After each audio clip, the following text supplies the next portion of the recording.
Yo, Shift, what you saying, bro?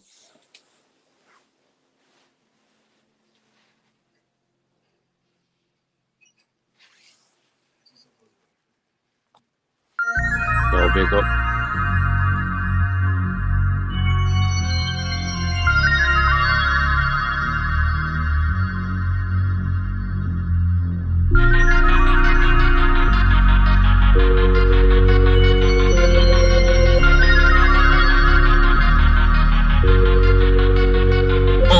King clown from adolescence, meantime back to finessing. Guess you're guessing and PMSing in the wrong direction. Been BM stretching for so long, perfecting, tweaking my engine, dreaming my crown on, peaking the legend. Heaven's cadences I'm famous for. God sent heroes, I'm hanging more rookies that die for nothing. Only remember king names in war, social beefing is weak. So don't anticipate a post nor a tweet. I don't even like to speak, ain't no competition, breathing hard luck. I handicap and squad up, I'm penny stacking bras up. Your favorite rapper bar struck, writer's collision. Cooked in the cycle's kitchen, jokes now the title's missing. Hook the recitals, listen. If I told you I was tired, would you judge me? Would you criticize my counter disappearances? You're lucky, I don't flip and target anyone they consider above me. And start picking them off one by one, that'll be lovely and ugly. They say you gon' reap what you sow, there ain't no love in this place that I call home. No one to lean on, I've been out here on my own. Don't need no haters around me fucking up my zone. We well protected, ain't no better way to roll. Ain't on my eater, cause you never really know. Separate yourself, they ain't gon' let you grow. I wanna win, don't think the hood gon' let me go. Oh, yeah, peace be placed to purity. More chances for the wicked. Meet my darker days before morns, where all the goons can kick it. My life's explicit, killer style, fuse shrooms and mix it. Perfect elixir addict with two tools, terrific. I own a ticket, pen my verse twitching. Your timeline scrolling and I'm soul searching. Me and my cold coaching. Brutal fuck with them niggas, greet them in third person. Freedom of no purpin, 3D and gold version. Knee deep in flows curtain. Shade out the snoopers, sniper range from what the truth is. Congo with strong producers, pile up the losers. No time for choosing. When I get stupid, bowels are moving. 100 miles and cruising, nigga. I'm more than real, don't bring the king. Hypothetical things, I push the button, metal rings like a vending machine. Grew to be limitless, few knew what the business is. Beat odds with my regiment. Hesitance won't get you they this. say you gon' reap what you sow, there ain't no love in this place that I call home. No one to lean on, I've been out here on my own. Don't need no haters around me fucking up my zone. We well protected, ain't no better way to roll. Ain't on my eater, cause you never really know. Separate yourself, they ain't gon' let you grow. I wanna win, don't think the hood gon' let me go. Sweeter life from here on out, subtracted bitter faces. Minor disappointments stem from lack of expectations. Mediocre foes, sick tracks, infected basements. Bullets dropping knowledge, power casings, and down faces. This what I get for living. My mental splitting back and forth on with my other side still. Two tempers clicking, top 5 of the forefathers. Who mentions different, jotting punches down on bank blue bills. New pens for tripping, I'm down in Henny sets. 2-click Glock for semi-threats. Time for many checks. 2 hip-hop for skinny sweats. Feel my medley stretch. Through flip-flops and deadly sex. Resemble MCs out the old days. W Chevy Lex. I acted rider, fogging up the plaza as I float off that rampant though. Dab like designer, platinum line, psychopath and smoke. Cash out the commas, my personas like the ad with hope. Fast route provider. They say you gon' reap what you sow, there ain't no love in this place that I call home. No one to lean on, I've been out here on my own. Don't need no haters around me fucking up my zone. We well protected, ain't no better way to roll. Ain't on my eater, cause you never really know. Separate yourself, they ain't gon' let you grow. I wanna win, don't think the hood gon' let me go. Oh.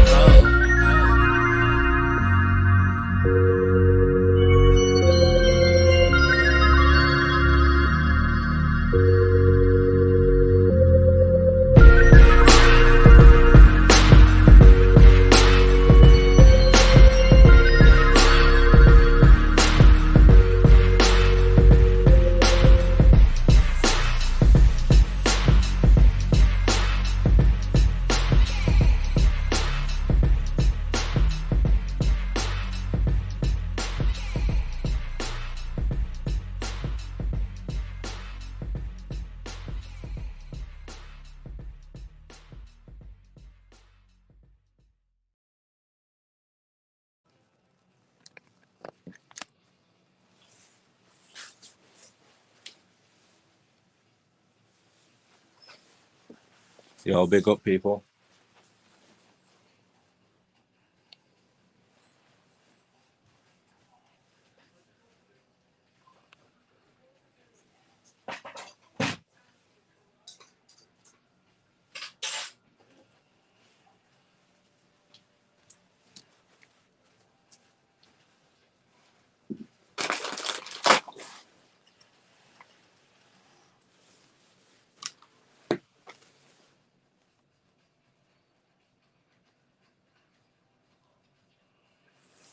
Yo, big up. Shift up. Yeah, P. what's popping, fam? You good? Bro. Can you hear me all right? Yeah, I can hear you good, bro. Can you hear You me? sound proper low on my end. Hold on, let me turn it up. Can you hear me now, bro? I can. You're still a bit low, though. I don't know if it's my phone. Yeah, it might be your phone, bro. Trying to get this angle on here, innit? Hold on.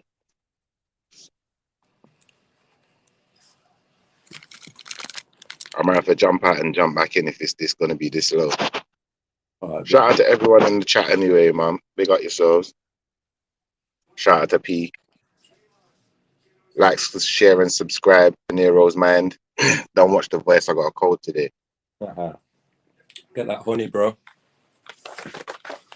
I think we've all got a bit of a cold, innit? Yo, Moss.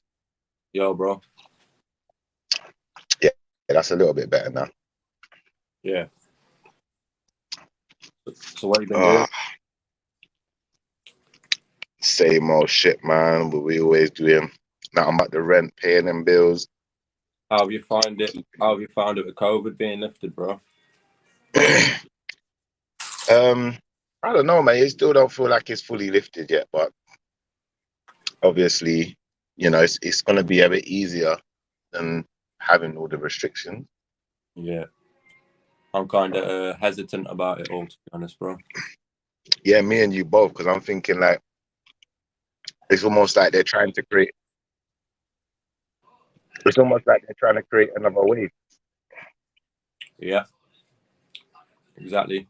You've seen the crowds in the pubs, innit? Yeah. Huh. Yeah, it's crazy still. I want to talk a bit about the HS2 today, bro. What's the HS2? Talk to me. It's a train line that's going from London directly to Birmingham. Oh yeah, I've heard about this. I didn't know it was called the HS2 though. Basically, the welfare, the National Trust, and all that stuff. Yeah, have said that they're going to protect 30% of Britain whilst doing this operation, like creating the train line and that. But in fact, like the actual protected woods, all they're saving is 8% of Britain.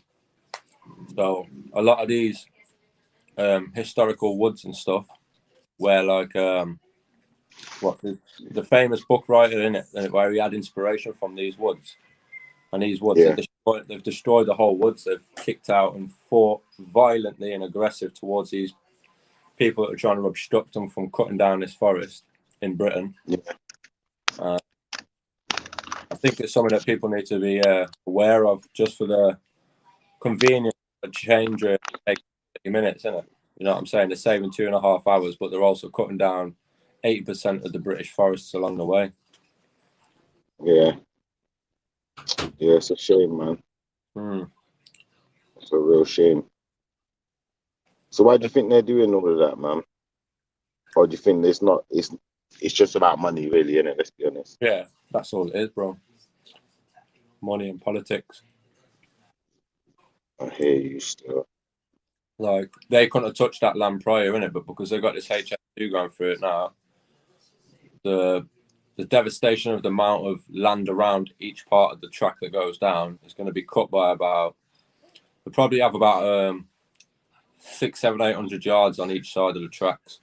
So that now opens up to the government being able to build more houses in national trust areas and stuff. Do you know what I mean? Yeah. Not only are they putting a train in, bro, they're going to be putting in new estates and stuff. That's what I see coming from it. I hear you. I suppose we do need new houses, but do we have to sacrifice our forests for it? Couldn't they sacrifice some fields for it? Exactly. Rather than the forest, you know? There's enough of this, empty farmland that's not being farmed. Yeah. That, you got people just walking their dogs on. I'm sure they could walk their dogs somewhere else. Exactly.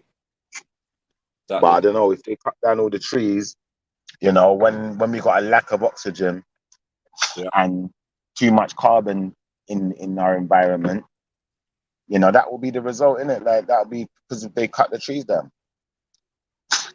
They're messing with the food chain, aren't they? Of course, the same way they're messing with all the food, everything's GMO, nothing ain't real. Most of the information ain't even real. It's like, it's crazy because dealing with reality now, you know, it's like Peniros' mind said in his video earlier, he's talking about other dimensions and the internet being like another dimension. And in a way, I had to say, brother, the brother's kind of right with all of this new stuff they got going on with all of this. I can't even remember what the name of it is called, you know, but they got this thing where they're building stuff inside the internet, like building a whole world inside the internet. Like building the actual physical shop or physical building, the physical house, but they're building it online. And then it's like The Sims, you know, like The Sims. Yeah, exactly, bro. But then people can buy their digital land, build digital houses, digital things on their digital land. And then I'm imagining at some point you put on your virtual headset and you go there and then you live in your virtual place. Yeah. But it's all mad.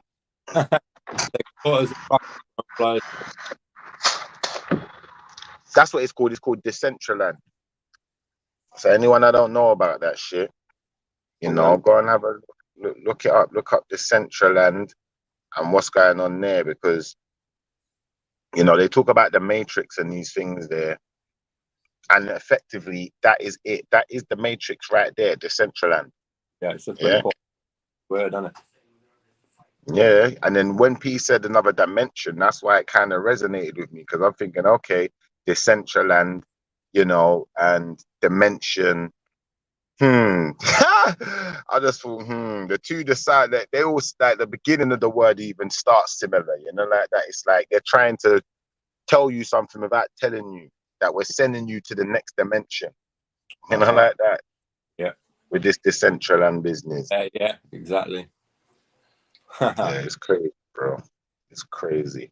But you know what? I'm gonna be honest. I think that whole idea of building a whole world online and stuff, I think it's gonna blow up because people are obsessed with computers. They're obsessed with computer games, you know. And the more technology advances, and we can get like you know, like with all of this online game streaming and stuff like that, things like Decentraland are going to become more accessible and doable because this type of servers, the technology is so fast now. Like you don't even have to have the physical copy of the game anymore. You can just play it online.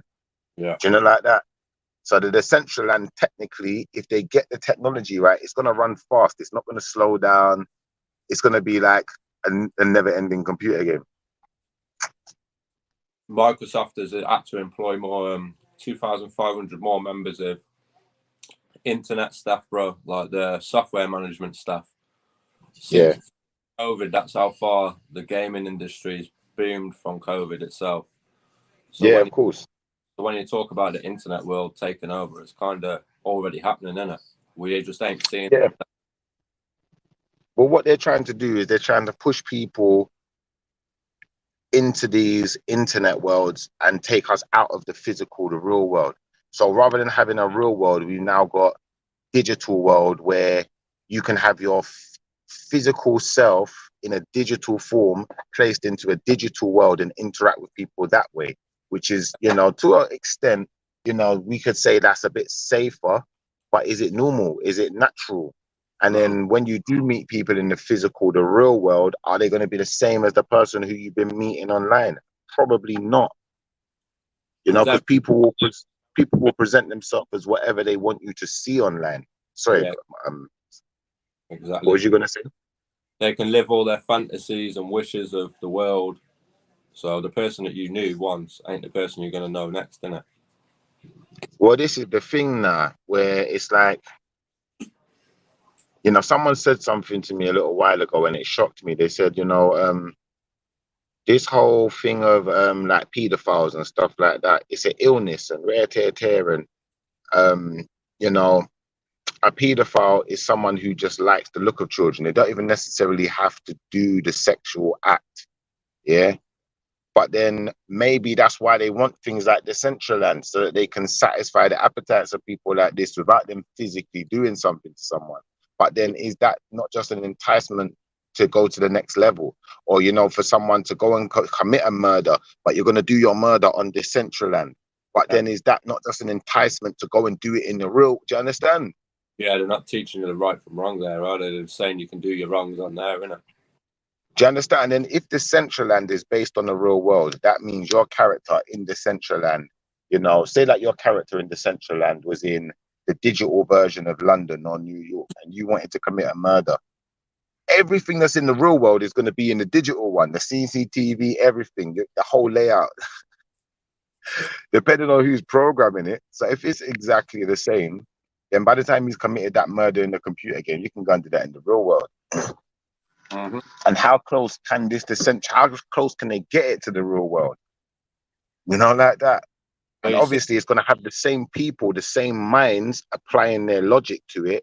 So it's definitely going to be relatively the same as the real world. Well, it's A5 and that, innit? How they've mapped out America, bro.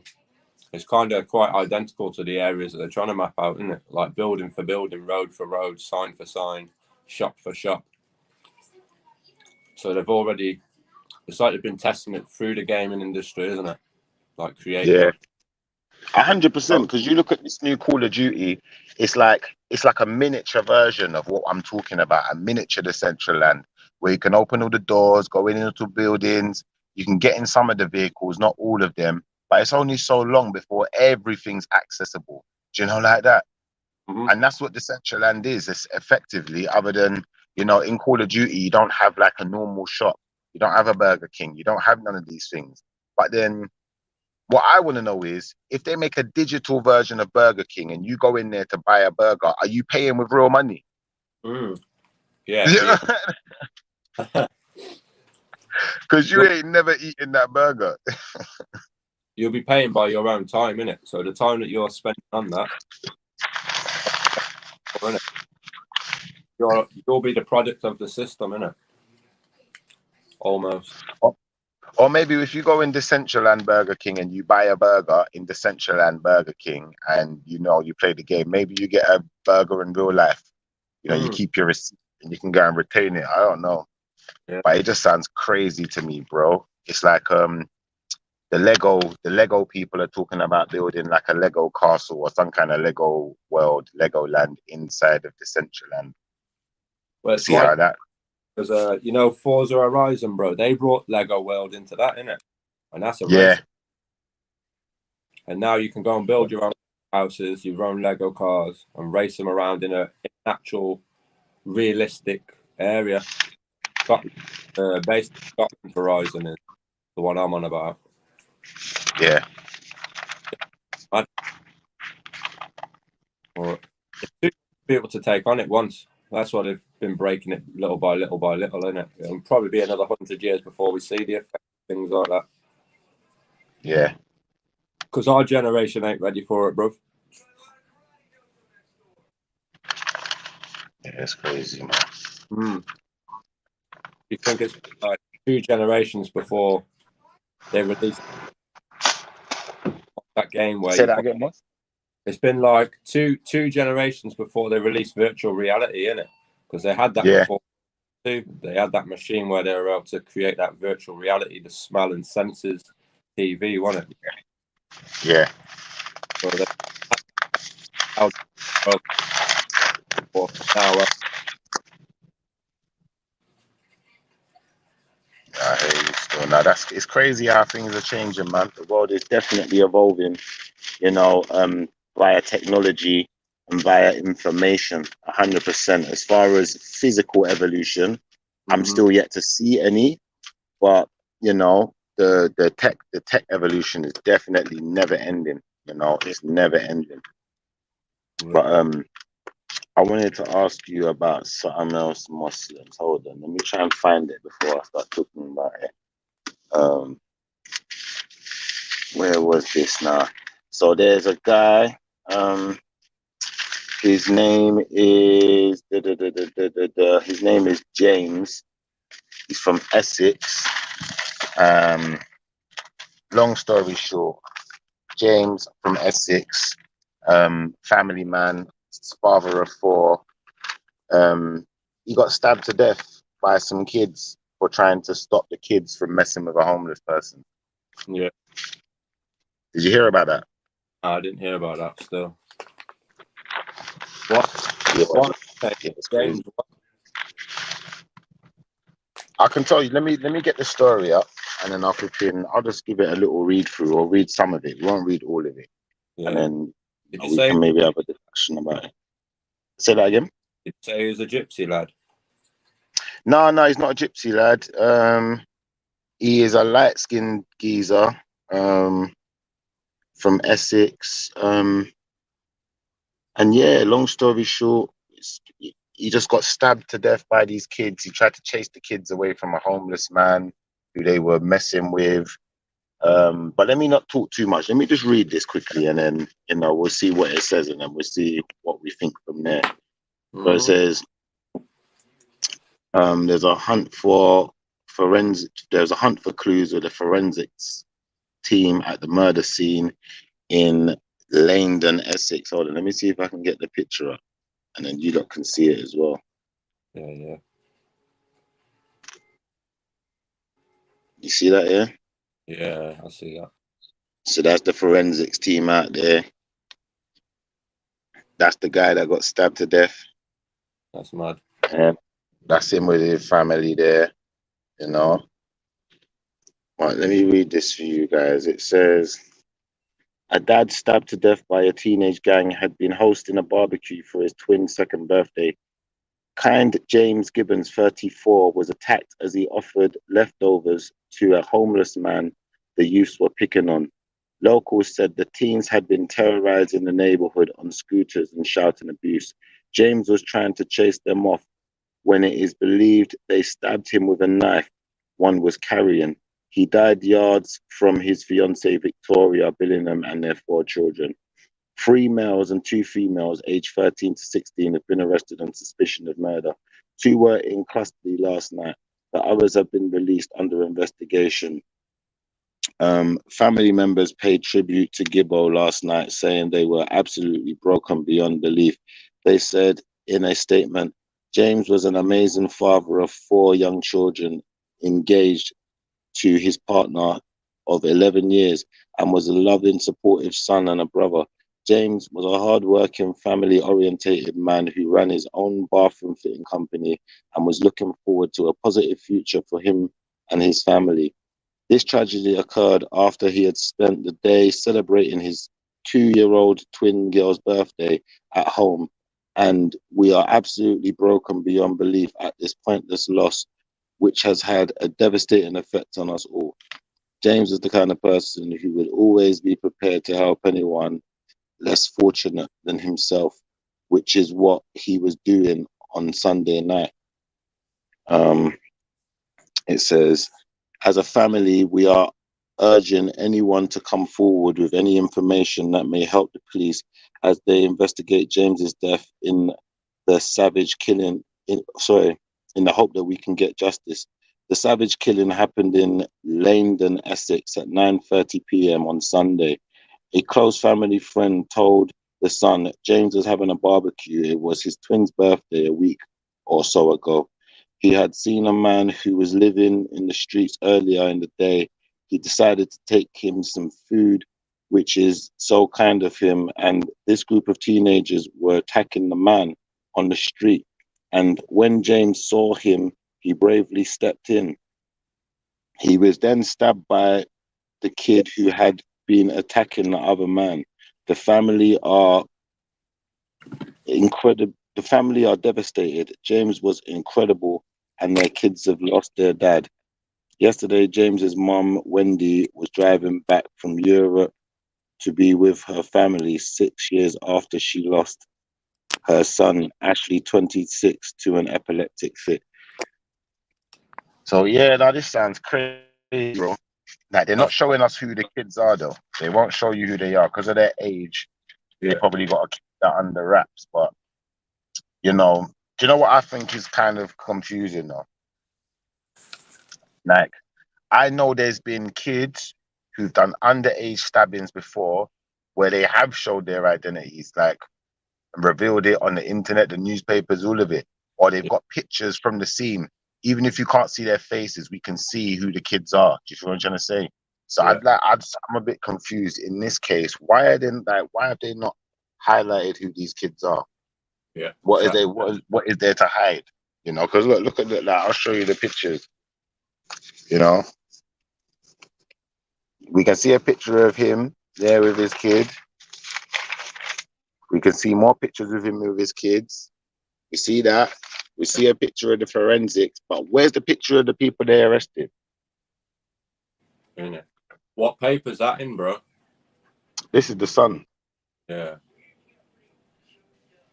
See that? It's crazy. There'll soon be news on Facebook, and people that know them will release it on Facebook themselves, won't they?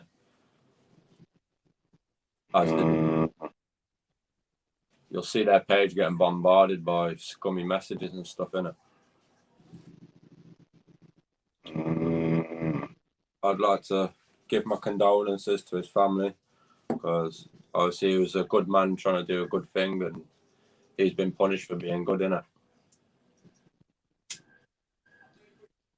Yeah, it's crazy. It's crazy. When I look at what the police officer said, it says, Essex police said, a family has been broken apart and we need to get to the bottom of what happened. Our inquiries has led us to believe the victim was going to the aid of another man, and as a result, he lost his life during an altercation which ensued with a group of young people not directly known to him.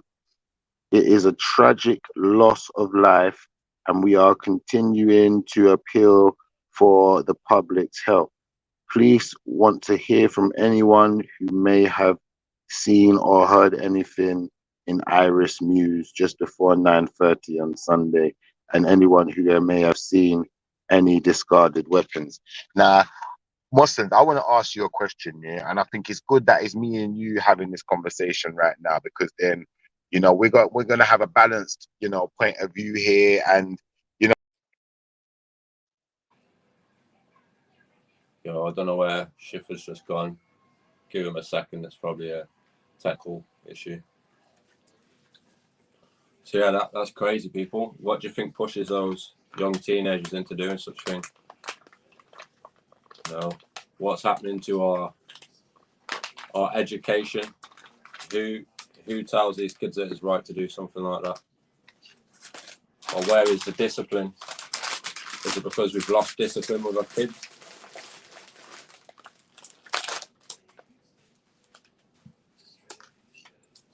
I've been in situations where it's been a heat of the moment situation, and you just don't act like that, you know. You can hold yourself back from those type of behaviours. So that's sad to hear that. Let's just wait a second for Schiffer, see what's going on.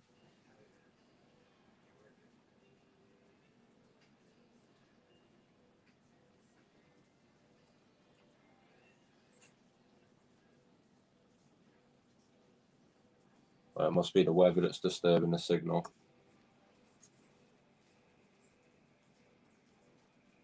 So yeah, viewers, P did a short video yesterday, explaining that he hasn't gone off the scene with YouTube. There's just some other things going on at the minute. Those other things are quite important. Obviously, we've all got lives behind the scene. Me, Peniros, Schiffer, we're all doing our own little things behind the scene. There's bigger plans. So hold out and unsubscribe. Things are still going on. It's going to be regular shows regularly. So I think we've got Schiffer back and Penero. Yeah. So Muslims, what I wanted to ask you is this year. Like, I've seen many times when they've reported on things like stabbings in the newspaper and in the media before, yeah? Now, just an observation, yeah? One thing that I've noticed is when a bunch of black kids go out and stab someone, yeah, they don't call them a group of kids, they call them a gang. Yeah. Or they call it county lines, or they call it some kind of gang affiliated thing. So because they haven't put that in this article, and What was the exact language they used? I'm gonna tell you the exact language. Because you see me, I don't miss a trick, you know. They put the headline jobs, didn't they? Yeah, they said a bunch of jobs or whatever. What did it say? Hold on. It said, what did the police say? The victim was going to aid another man, and as a result, he lost his life during an altercation which ensued with a group of young people. So they're just a group of young people. But the problem I have with that, is if it was a group of black kids, they call them a gang. Like, I've been with my cousins, 2 cousins, and we've just been hanging out in the shopping center. And they were calling us a gang. The police themselves was calling us a gang. And what gang are you from? Like, hold on, this is my cousin. We've got the same last name. What is that, a gang? Just having the same, like that. So does that indicate to us that, this is more than likely not going to be some black kids? Obviously, being in the Essex area as well, and then obviously, the fact that I don't know. I've looked online. I've tried to find pictures. I've tried to find any kind of even description of these kids. Nothing. Oh. It's crazy because when you talk about the way they discriminate race, the black are called gangs, the Asian lads are called rings. Yeah. And the white lads, they just have like usual names, innit? Just youths or a gang of a bunch of youths or a bunch of kids, or do you understand? Now the thing is though, Moshi, the reason I'm highlighting this shit is because it's like, how can I put this? So this guy loses his life, to a bunch of kids. Maybe maybe a mistake was made. Maybe they was fighting with the man. I don't know what exactly happened. But these, by the sound of things, is just your normal, average, everyday kid. You're not part of a gang. You're not part of any kind of affiliation, regardless of what color they are. We don't know what color they are for sure. But regardless of what color they are, they're just kids. These are just a bunch of kids who's supposed to be just normal kids. Yeah. They ain't got no gang affiliation, no type of, they're not drug dealers, they're not crime lords, they're not bosses, they're not drug runners, they're not part of flipping, like that. So where are these kids stabbing people? I don't understand. Is this normal that kids are just stabbing people now? Like, come on, man. It's crazy, bro. It's how the laws on lives and stuff like that. And the thing is, we've been talking about this a lot recently on other shows as well, like with the kids stabbing each other and how normal it's becoming. You know what I'm saying? Like, obviously, the radio stations and the people who are promoting all the drill music and all the fuckeries, like, if there's just normal kids going out stabbing each other now, these kids ain't part of no gang. They're not even bad like that. They don't even. It's just the drill music. That's the only, like, what else could have been influencing these kids? Talk to me. Yeah. I don't get it. Yeah, it's like a group I know from Ireland called Inc. They don't like being in that. They're actually working against people trying to do this drill music. Yeah. Because a lot of the people that's doing this drill music ain't even proper roadman. Do you know what I mean? They're just there for the money. I know. But then they're trying to influence people, saying that, oh, you should go and do this and go and do that. Hold on, someone's coming in the background. Just cut the camera off, bro. So, they're like, this whole drill thing, bro, is polluting people's minds. Hey, Muslims, as bad as it may sound, I would feel better about this situation if I could read the newspaper and they said, it was a gang. You got attacked by a gang. A bunch of bad men, gang bangers. If it was gang bangers, I could deal with that easier. In my mind, I could say, do you know what? Like, it was gangbangers. These ones are gang, innit? Like, that's what they do. They kill people, they shoot people. Maybe you should have left them alone and not approached like that. But these are supposed to be normal kids, so the kids become so disrespectful that a big man can't tell the kids to leave a tramp alone. What has a tramp got for you? Exactly. What could a tramp possibly have for you that you can't leave him alone? Exactly. There's no intent to do anything with that type of situation, is there? This is what I'm saying, bro. It's fucked up.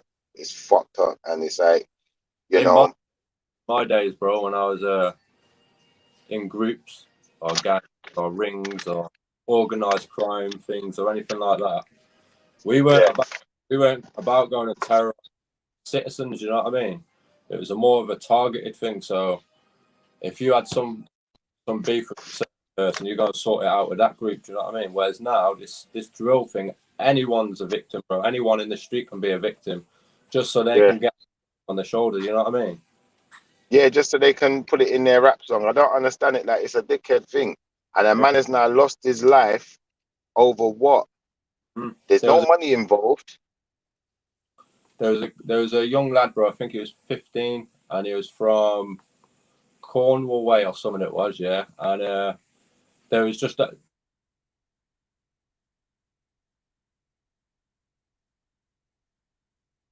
Bars this young lad did from Cornwall, and the whole line of his bars was basically a situation that was going to occur in the future.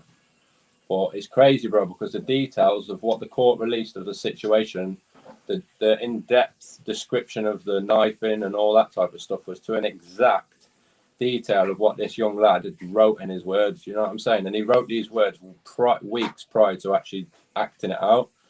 And the situation, how the situation occurred, wasn't something that you could naturally plan for the future to occur. You know what I mean? He was out drinking with a couple of mates on some private property.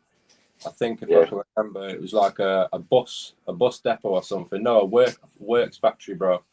And security guard kind of come out and says, "Oh, can you leave here like it's private property?" Blah blah blah. They've all tried running off, and one of them forgot the knife in it. They dropped the knife out of the pocket. Yet again, holding a knife, bro. You know what I'm saying? Don't hold a fucking knife, man. 9 times out of 10, you ain't going to use it, and you're going to be stabbed yourself, innit?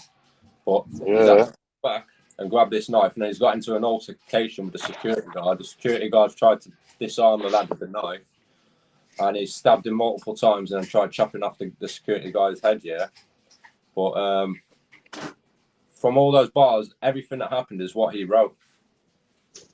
You made a good point there, though, Muslims, because, you know, I noticed, like even like someone like Drake, as big an artist as Drake is, Drake's got this song where he's talking about, what do you say, SMS, triple X.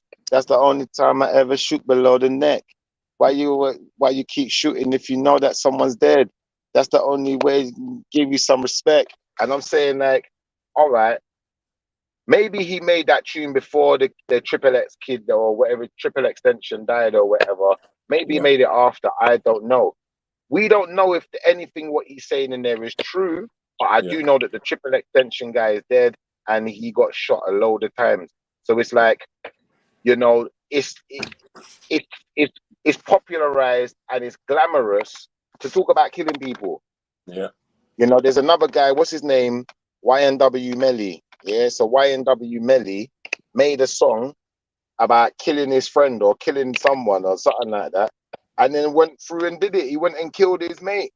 Yeah. And then tried to get away with it. He's in jail now. They tried to lie and act like it weren't them, innit? But you know, these kids now, the era they're growing up in, they're becoming so satanic. They're becoming death worshippers. I'm gonna be honest with you. It's like everyone's a Hell's Angel.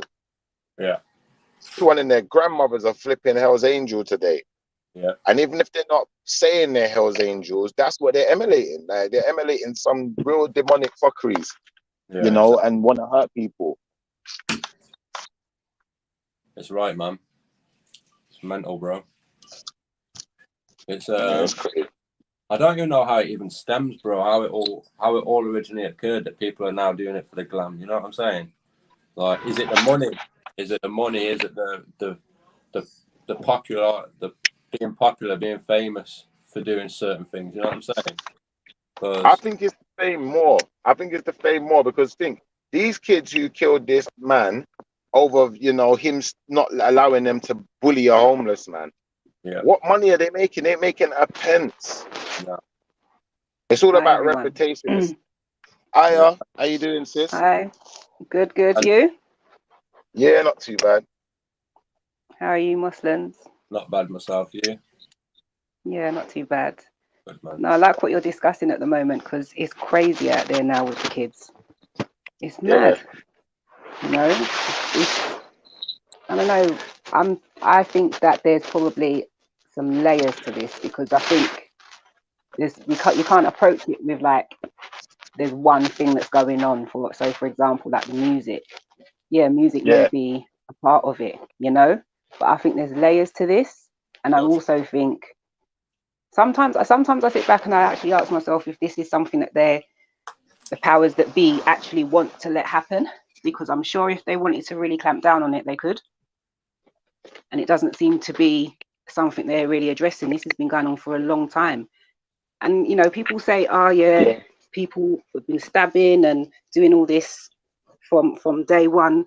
It's not a new thing. And that's true. But what is new is the age groups and the flipping recklessness of it, where there doesn't need to be any reason, like you were just talking about a homeless man and someone intervening and ending up dead.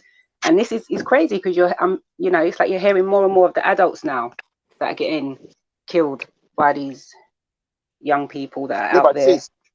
You know the scariest part, you see, like for instance, when we was growing up we knew if someone was a gangster, or if you was part of a gang or whatever, you could be dangerous. We know, even in today's day and age, don't matter what time we go to, we know that those type of people can be dangerous.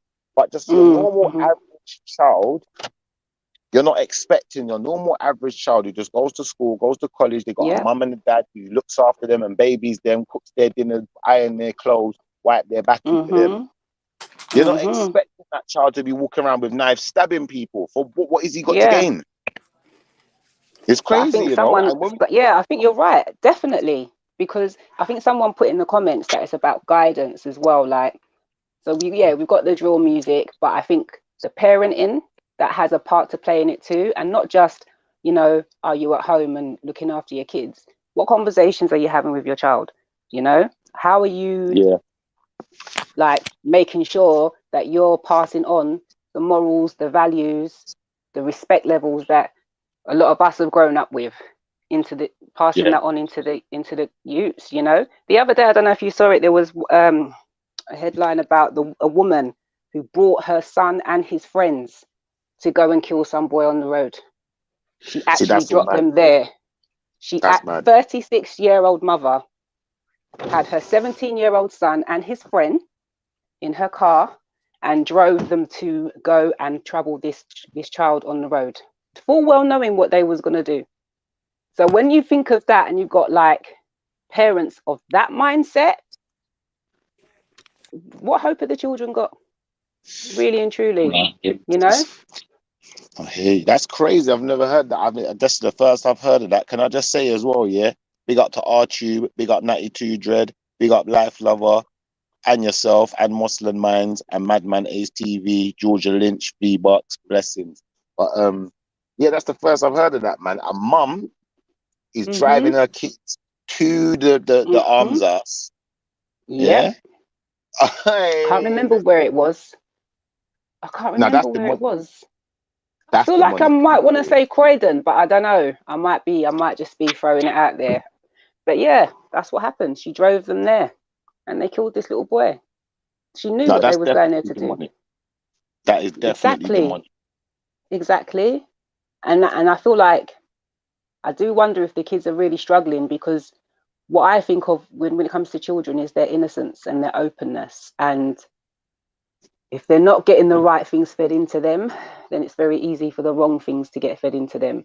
So a lot of them are running around completely unconscious, you know, because they are young children, you know. We can't forget that they're kids. What you're saying, though, you see what you're saying, Like,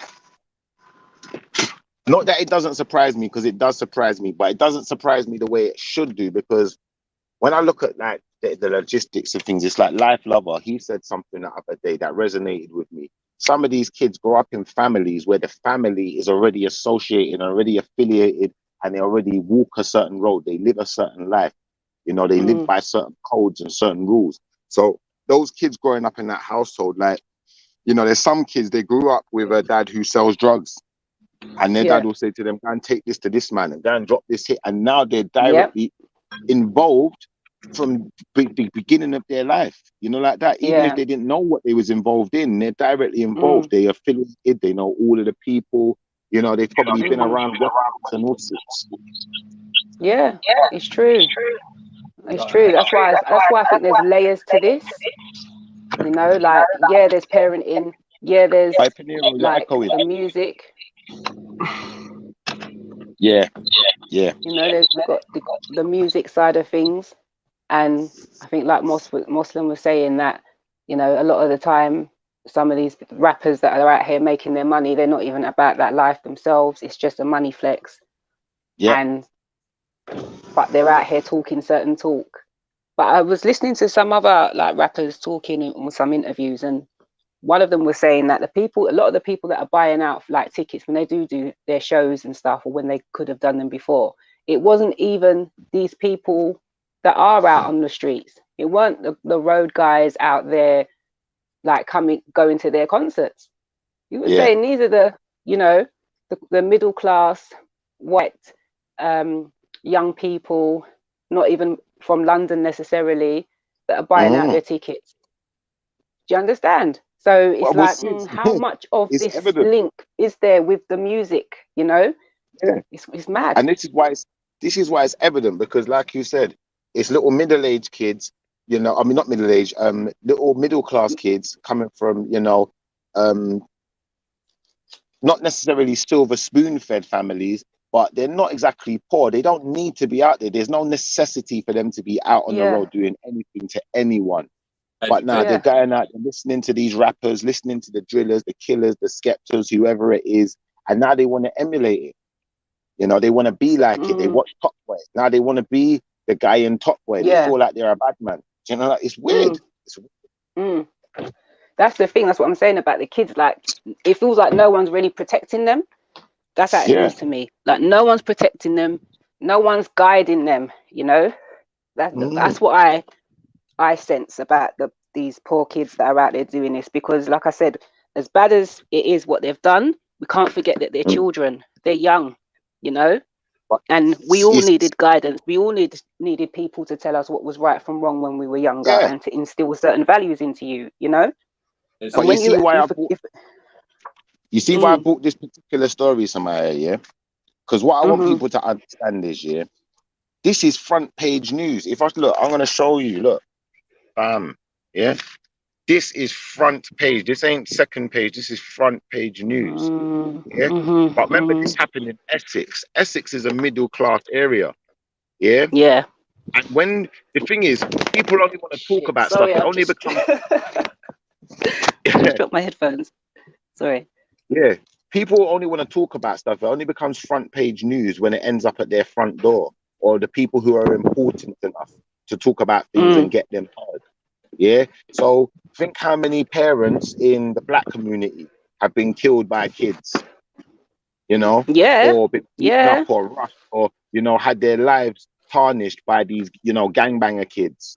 But now that it's hitting the suburbs, now it's hitting the, you know, the richer areas, and, you know, these middle class kids are stabbing people now. Now is a problem. Now it's front page news. It don't make sense.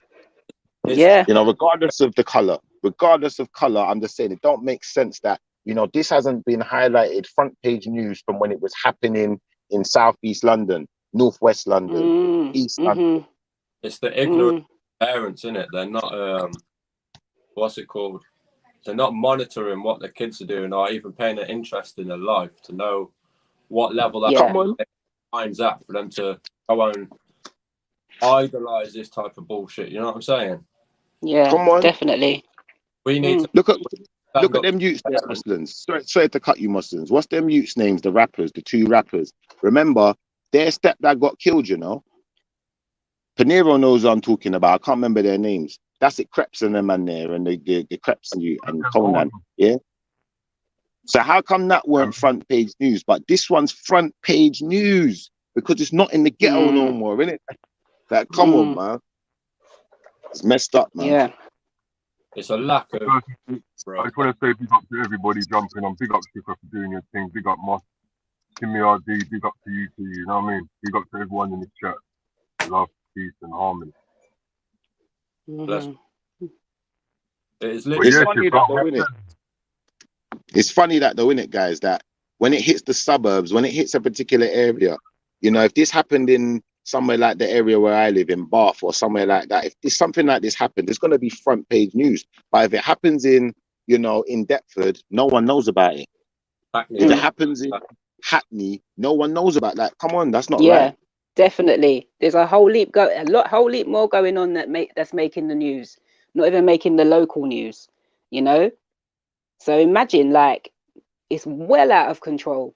And I just don't see how there's nothing that can be done about this. With the amount of CCTV and all this technology, all these drones, when they're ready, they're out there with their drones and their helicopters and everything else. You seriously trying to tell me that they can't do something to stop all this and slow this down? I don't know, mate. I feel like I kind of feel like there's a dark spiritualness that is growing alongside it, though. On the positive side, I think there's a lot of positive love growing on the other side, but I do feel like it's almost strategic, either that or they're leaving it so that they can use it as an excuse to up the ante when it comes to control and all the rest of it.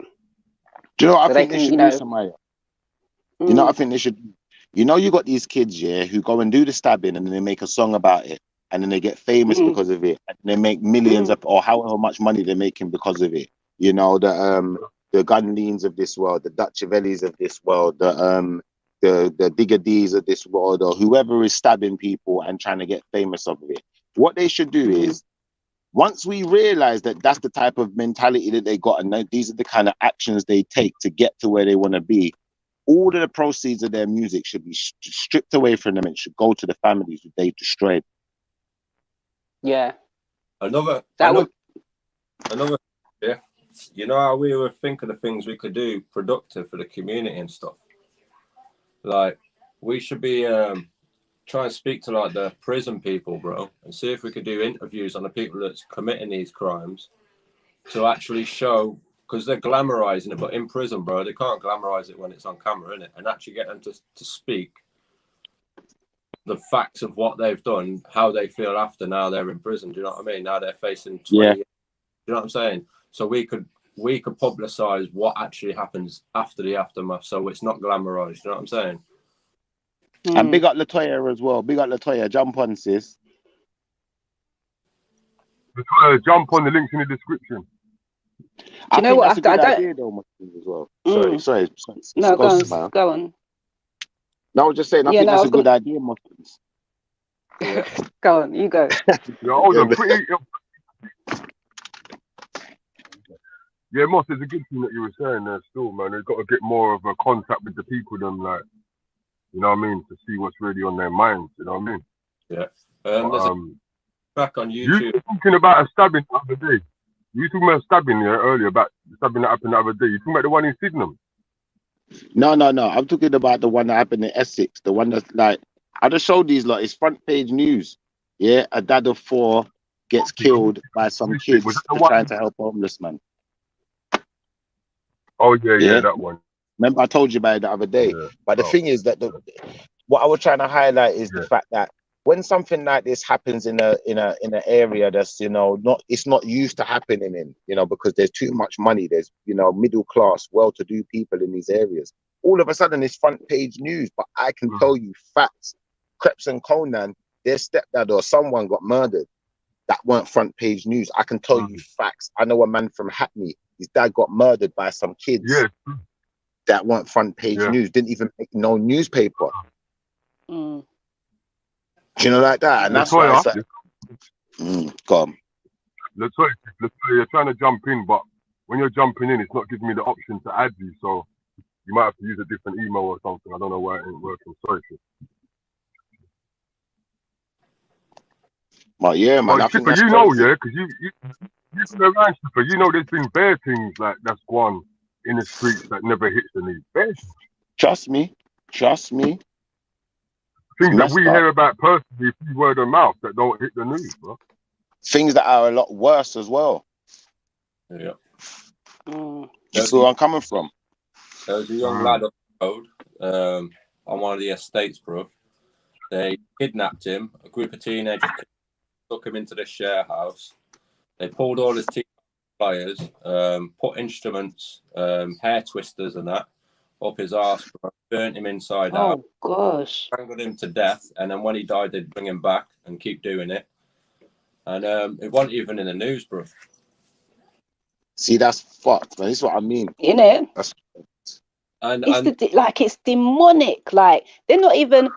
It's bad enough if someone just stabs somebody once, twice, and that person passes away. But some of these stories you hear is like, it's like almost satanic. Like, it's Aleister Crowley-ish. It's Aleister Crowley-ish. It's like, you know, like some kind of hellspawn that wants to torture people. Like they're living hell already. Yeah, the goriness. When you're hearing, you know, when you see some of the knives that they're using, or the amount of people that are chasing down one boy and then he's getting stabbed all 15, 16, 17 times. Like, what is that? Like, what what mindset is the child in to be able to even stomach it? Yeah, it sounds like a game or ritual.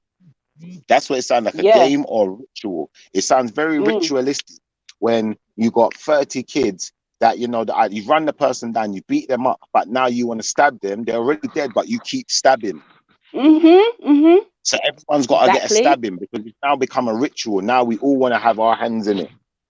We all want to be part. Boy, that's like a sign of the times, isn't it? That's kind of. Yo, big up reality. This from big up the Toya. Oh, yeah, don't know, my G. Big up everyone on the panel. Survivalminds. There you are. Well, tell us what you're thinking, BR and Latoya, man. Well, whoever wants to go first, talk to us, man. What are we talking about? The stabbing? Don't stabbing. Well, I told you how the conversation started. So there was a young man, 34 years old, who is a dad of 4, who lives in Essex. I think it's called Lanedon, Essex, which I would perceive as a middle class kind of area where there's not a lot of gangs or not a lot of violence, I would imagine. And this man was trying to stop some kids from harassing a homeless man, and they stabbed him to death. The kids between 13 and 16 years old stabbed this young man to death, and now a family's without a dad.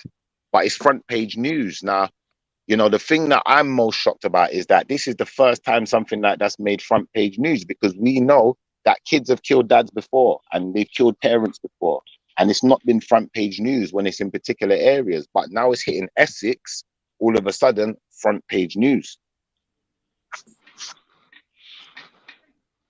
That's a madness, man. I didn't even hear about that neither. Yeah, a lot of people didn't hear about it. Like, it was in the Sun newspaper though, so it was front page news. So it's not like it's been hidden.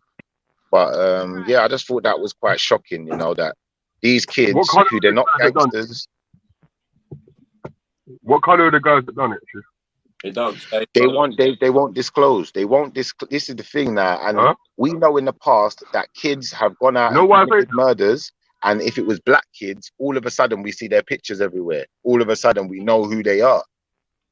Yeah, we don't know what color the kids are, but I'm assuming for that reason that they're not black kids. They're not part of a gang. They're not, you know, little drillers. It wasn't expected for these kids, whoever did it, to do it.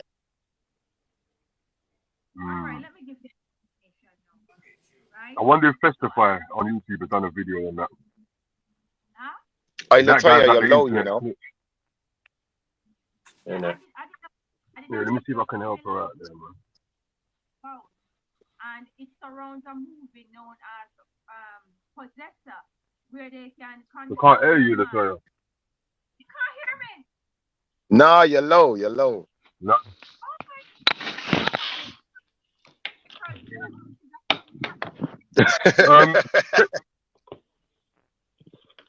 Hey, click on your thing. Click on your thing, Latoya. Yeah, click on your icon, and it will bring up some options. Yeah, and go to mic settings and see what happens. Let me right now. We can hear you, but you're very low.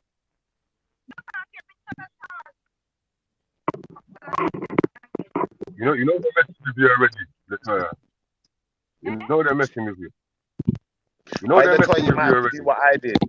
If you jump out and jump back in, Latoya, because sometimes the microphone just messes up. We can hear you, but it's very, very low. I'd suggest jumping out and jumping back in. Cross. Hey, shit, what if the people that done that stabbing, in Essex was related to people of importance? That's why they don't want to put the names up. There's another thing, same thing, like remember with the thing what happened with Stephen Lawrence, you know, the kids went and stab up Stephen Lawrence, then evidence starts disappearing, you know, inquiries ain't happening properly, investigations ain't being done properly. So, you know, there could be definitely an element of that. Why not? Especially if they're coming from, you know, these are middle class kids, you know, coming from a particular area where, you know, maybe one of the kids' dad is a police officer. Who knows? Yeah, that's what I'm thinking, because not all kids can be tamed, regardless of what family they're from. You know what I mean? That's true. It might be a thing of where they're just protecting the family. That's usually what happens, though, right? Isn't it? It's just like when you get to win the lottery, when you that fake lottery BS. When you win that, they give you an option to like not say nothing on it. It's like protection, isn't it? Like, protect your family name. Yeah. So obviously someone's being protected there. Obviously, it must be linked to someone of importance. But then you know they are young though, so they can't identify them still. Oh, is it? Well, they're under 16. Schiffer said that. Schiffer said they're under 16. They identify their okay. But, yeah. I don't know about identity. They're 13 to 16. So one of them, or at least one of them, is 16. So that one there, maybe they could have shown the face. They haven't. Well, you know what? That guy that tried to the girl for Mitcham, he just got slashed in his face not long ago. Maybe they're trying to protect the youths them from them kind of thing. There, I heard they dealt with him in town. Yeah, them man, they dealt with him still. So if they put these youths' name out there for that, who knows? Yeah, he got dealt. Yeah. Well, they put the youths' names out that done it? No. Yeah, man. Out to Pretty Gang Lifestyle. No, we're not talking about the one in Sydenham. We're talking about another stabbing. What was the stabbing that happened in Sydenham? Talk to me about that one. Let's talk about that one. Some youth got stabbed in Sydenham, basically, and the mum took the rap for it. Because the youth she took the rap for it. Yeah, she took the rap for it because the youth was like 16 or something like that. So she said it was her, basically. But the mad thing about that is, though, like this lady has got other children. So you're gonna say it's you. So let's get this right. You're gonna say that it was you that done it and leave your youth them out of road. So when you're locked up now, the youth that got in trouble for it in the first place, he's gonna be angry, innit, that his mum's in jail, innit? So he's gonna be against that whole crew anyway. I wonder. You know what I'm saying? Yeah, I wonder if that's the same story that I was talking about earlier. Beef is beef. So who wins? The kids are gonna be messed up, and then if you've got another youth as well that's younger than that one there. Yeah. So you know, she probably made a sacrifice though, you know. Cause some youths ain't built for prison. She probably made that sacrifice knowing her own youth. But I just don't if you know your youth. I don't know the woman. I didn't hear about this either. You know where I'm coming from, innit? You didn't hear about this one? No, I didn't even hear about that one either. Yeah, I know you're saying, man. I'm not saying that I wouldn't do time for my youth, innit? But when you got more than one youth, you got to think about what you're doing. Yeah, it's true. Is that the story where the woman apparently brought her son, dropped her son down the road there to go and trouble the picnic on the road? Is that the story you're talking about? Is that the same one? No, I don't think that's the same one. Oh, okay. I don't think it is. Because I read that story the other day. Because I live up the road from there. A couple of weeks ago, someone got stabbed, and then they found out it was a youth that got stabbed. And then all I'm hearing is that the mum took the rap for it. Latoya, I can't. It's not letting me add you in. You got to allow the video, and then mute it. So I don't know why it's not letting you in.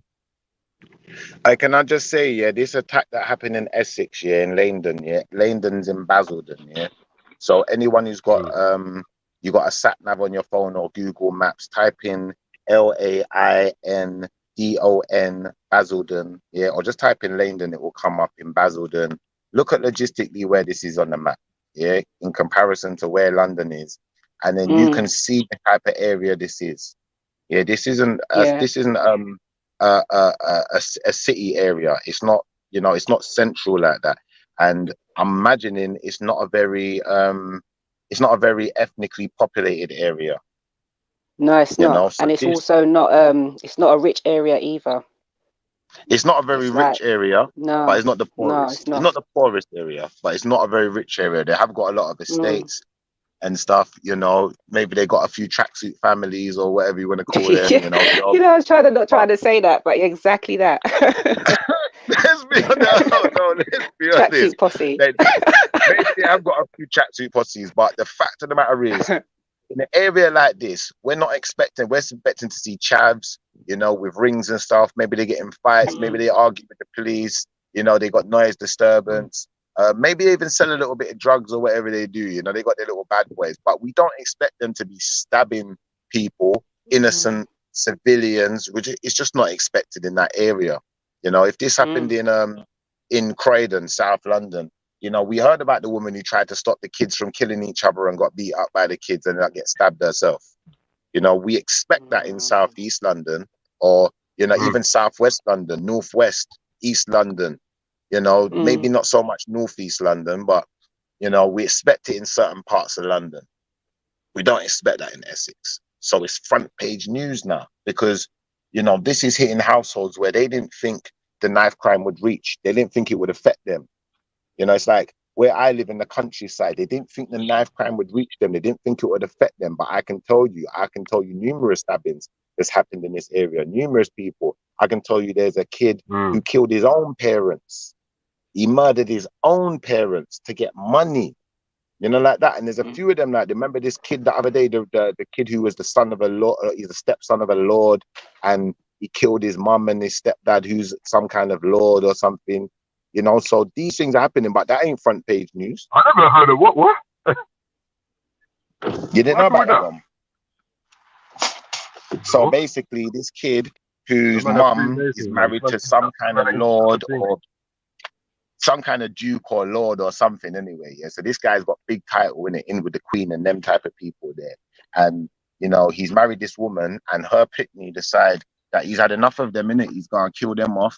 And I'd imagine it was probably for the same reason, to get the payout, because now he'll be the lord, innit? He gonna take the title, inherit. He's the only child, innit? You know? But that don't make front page. You know, like that. It's like there's a kid. He lived round the corner from where my nan lives. This is in the deep countryside. Cows, sheep, farmers. Yeah, he's got rich parents. This kid killed both of his parents, stabbed them up. Yeah, then made his way down to London with his mates, went on a little fishing trip, went raving, went on a party and exhibition, and tried to act like he didn't know it happened. That didn't make front page news, though. That's a sick man right there. And this is what I'm saying, like, certain things that's happening in certain areas, they try to keep it under wraps. Like you said, Pete, it's like they're trying to protect people. They're trying to hide things. It has to be something like that. It has to be someone linked to someone's family or something like that, bro. Because there's kids down here, 14-year-old kids get blown up down there, bro. 15, 14, and then maybe they get blown up. I don't know. It's, it sounds very ritualistic. The demons them are out there right now, though. Definitely. They're on a different level right now. You know? Now, we ain't saying that stabbings ain't been going on for a long time. They've been going on for years. But, like we said, the ratio right now, it's just ridiculous. And the way that they do it, they're like scavengers, like hyenas jumping on someone. You know? And also, I think that I think honestly that music, I think they're using music to channel this more, because 100%. When we was younger, we didn't really have music talking about stab this person. A lot of people in my era, our era, we grew up on R&B as well. You know what I'm saying? How many used to know that are listening to things like Keith Sweat and Cut Close and things like that? They're not listening to that. You know what I'm saying? So I hear you still. You know, like back in the day, even when I was DJing, when I was younger, I used to play R&B, bashment, and rap. You understand? But now their music's just chefing. So I'm trying to do this. Is is it fair to say these kids, yeah, within the bracket of, say, let's call it 16 to 25 then, yeah, within that bracket, they've grown up being fed this type of stuff in their brains. It's like you said, we had a different type of rapper when we was coming up. They started off with like Hell Rel and, you know, murder rap, you know, like that, murder mook, whatever his name, murder this, murder that, killer whoever. That's all they know. They don't know nothing but murder and killer. Yeah, and Uncle Murder. Yeah, like that. That's what they know, cause it's mad, isn't it? It's mad. Everyone's a murderer. Even if you think like, even the nice ones are murderers now. Even the Chris Browns of the world are bang bang killer, gang, Bloods, Crips. You know what's the Blueface? Blueface, like I look at this. Yeah, he's a blood or a Crip, but I'm looking at this kid and I'm saying, man, I'll put this kid in a headlock. He would never talk wrong to me. What gang are you in, bro? Yeah. What's gang? That it's true though. The music influence is different now, man. I'm telling you, man. You don't walk past people's house no more on their R&B at all. So what do you not think about Capital Extra in them channels there? Because super Capital Extra in them channels there, they play some music. I'm like, I'll be in a car sometimes and I go in there. I'm like, what the hell? When they didn't start allowing these types of lyrics? Bro, it's their fault, bro. Think about it. Back in the day, someone like that Blueface kid, yeah, he would have come out on some Sweet Boy tip. He would have been an LL Cool J, yeah. But now in this day and age, people don't listen to that kind of stuff because the radio has warped our minds into thinking that, you know, everything has to be controversy, everything has to be murder, or it's not cool. You know, the radio and the TV, they tell us what's cool. They show us what's cool, what's in and what's out. And right now, murder is in. Death worship is in. You know, when you watch these kids in their videos, it's very cultish. Like I was saying about the kid, was it YNW Melly? He's got songs talking about he wants to die, how he wants to kill people, and that guy in his bedroom. Is that guy's possessed? Yeah. Come on. He's in jail right now, isn't it? For double homicide. Yeah. He in jail still. But if you look at the guy's eyes, you can tell that he's gone. His music's cold though. Gone, bro. They ain't got no soul. I'll tell you, some that devil music's cold though, man. Who's the other one? Rondo and them man there. These man are, see, bro, these man are just straight murder. That's all they know. That's what they're here for. They're waiting to murder someone so they can get a rise out of it. Nah, you know what it is? They just want to go back to jail, man, so where they feel comfortable. Some people ain't comfortable being on road. On being on the street, being around family. Look at the youth there. Who's the youth? Bobby Schmurder, them man there. Rowdy Rebel and them man there. That's why them man are famous. They're famous because they duppy the youth and they got famous of killing something. Like, bro, that's what I'm saying. The money should go to the family that they've destroyed.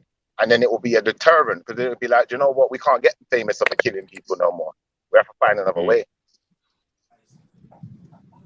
And that's why I say there's layers to this, innit? Because if that's what's happening, if you know they're playing this kind of music on these popular radio stations and whatever else, and people are making a lot of money from it, then you don't have. It's not rocket science, is it? Like if you've got there's an epidemic going on, you get bloody virus. There's kids running up and down killing each other all day long. It's not like you're gonna remove whatever you can to alleviate the problem. So if it's a music thing, you're not gonna. Why would you permit for these radio stations to be out here pumping that music out? Why would you do that if you really, if they truly really want to like, if they care about people? So this is why I said earlier, like sometimes I'll actually wonder if it's but they're gonna get what's coming to them, because if you're Charlie Sloth, of course, yeah, yeah, go on. Is he gone? Hey, listen, Pretty Gang Lifestyle said down the bottom that the incident that happened in Sydenham, if you're the one I was talking about. Hey, Shift, your mic went off for a minute, you know, bro. Yeah, sorry. No, I was saying. Go on, Shift, go on.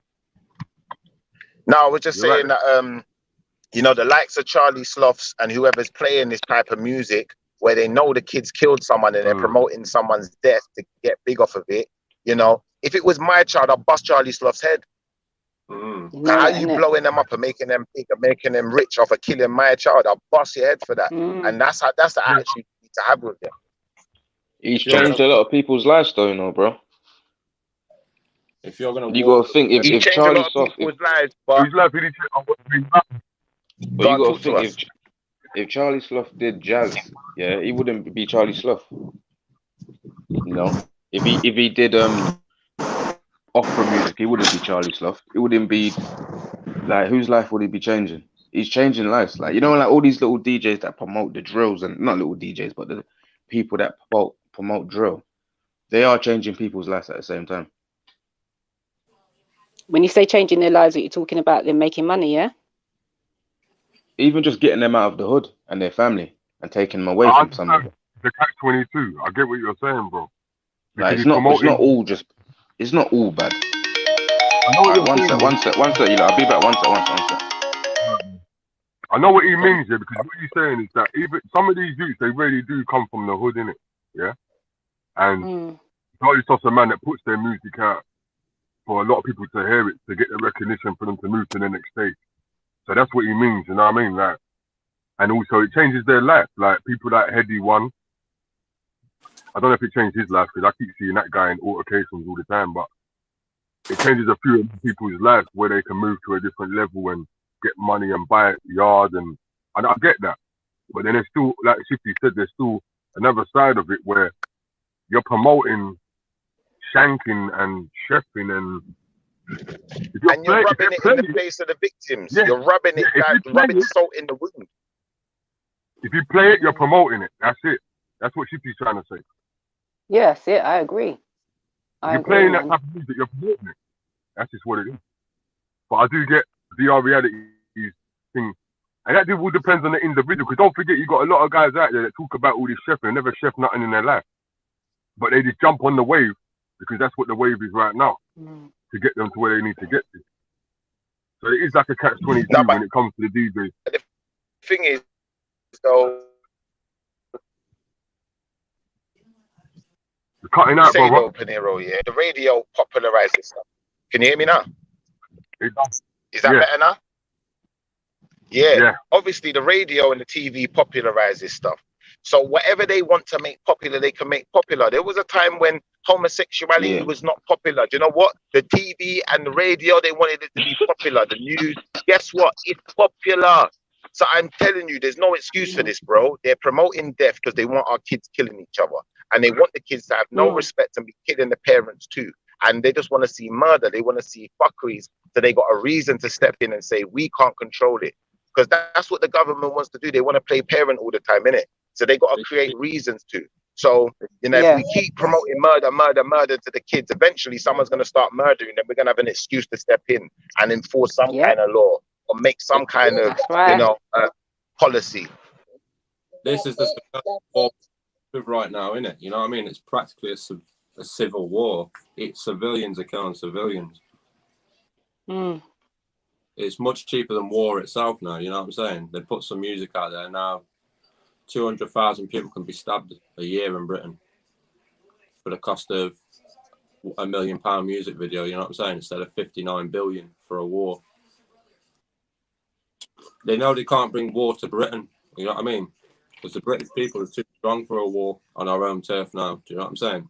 So the only way to create death that they could see without it being noticed and them to be held responsible is through this drill music and glamorizing social media platforms that are giving people followings and likings for uploading a video where they're stealing a car and getting a police chase or something. Do you know what I'm saying?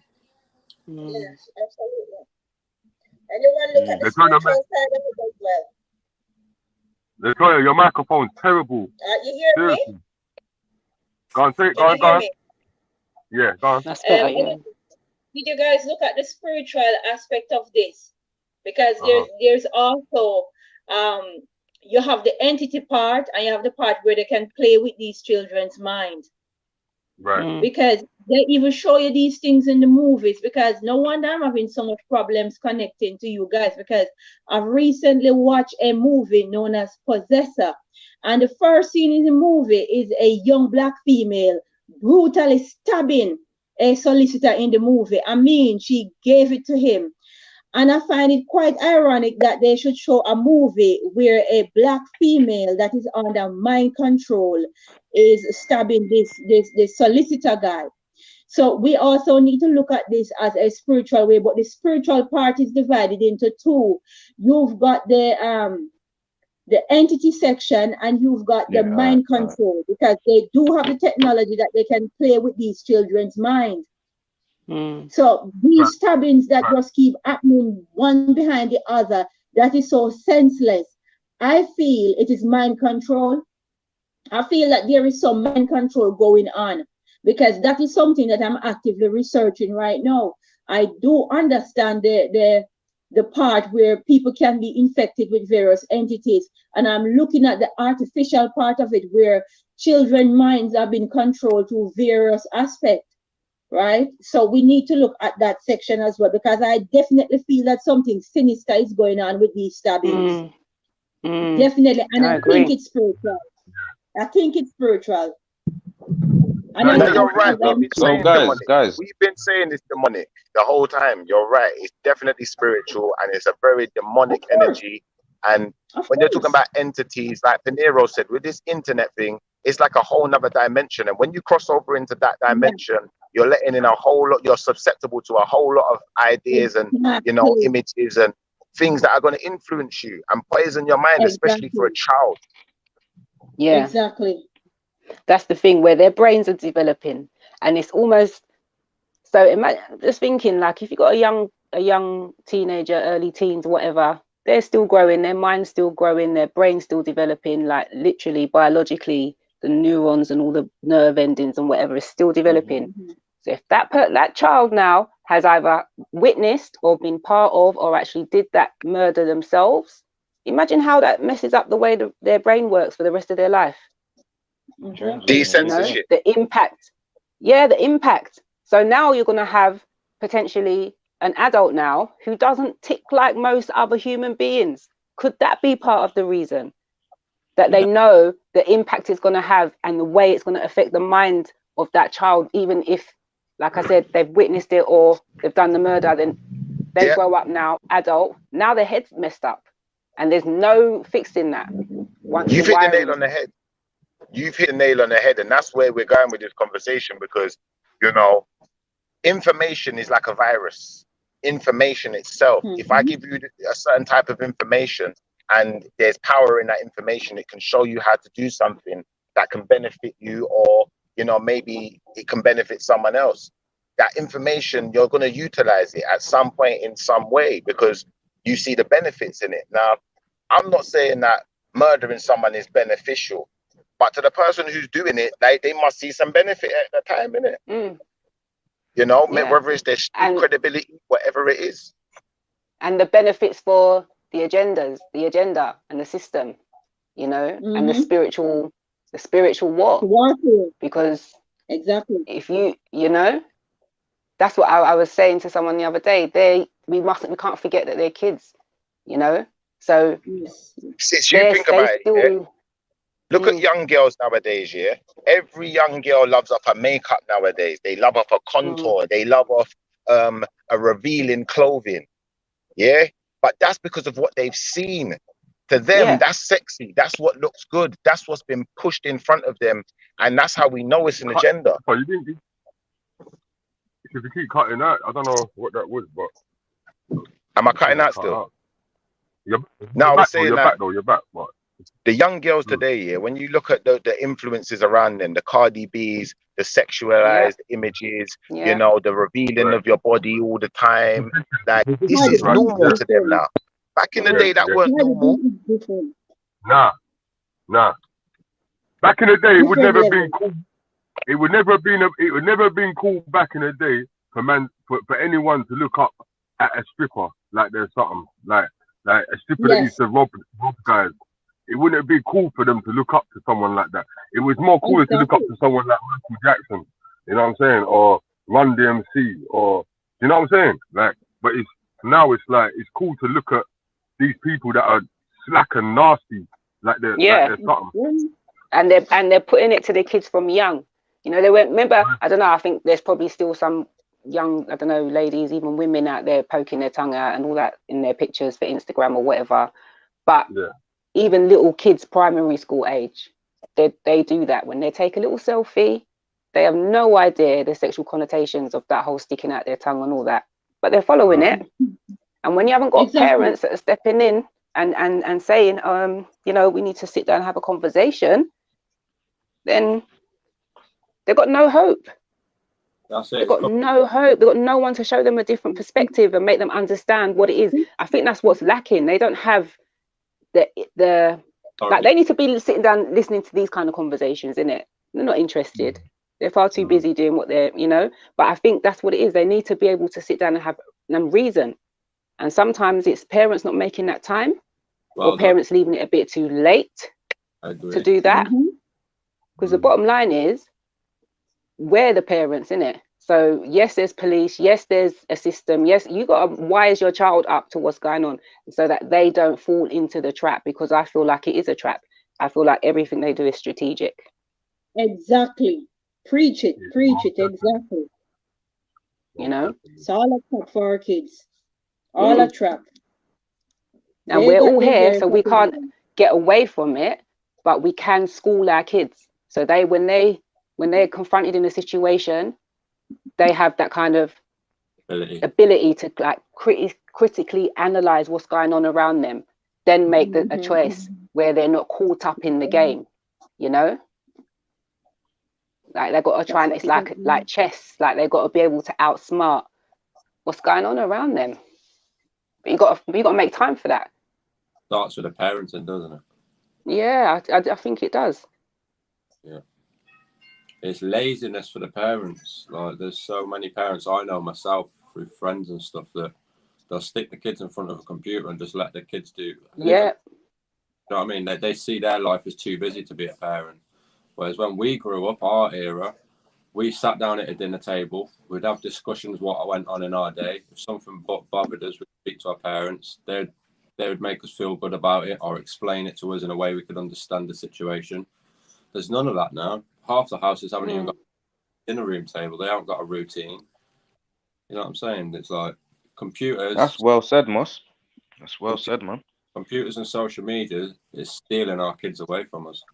Yeah, but listen, but guys, listen, yeah, we can't get this confused, you know, because we can't turn around and say that it's all the parents when we're talking about mind control and them things there, bro.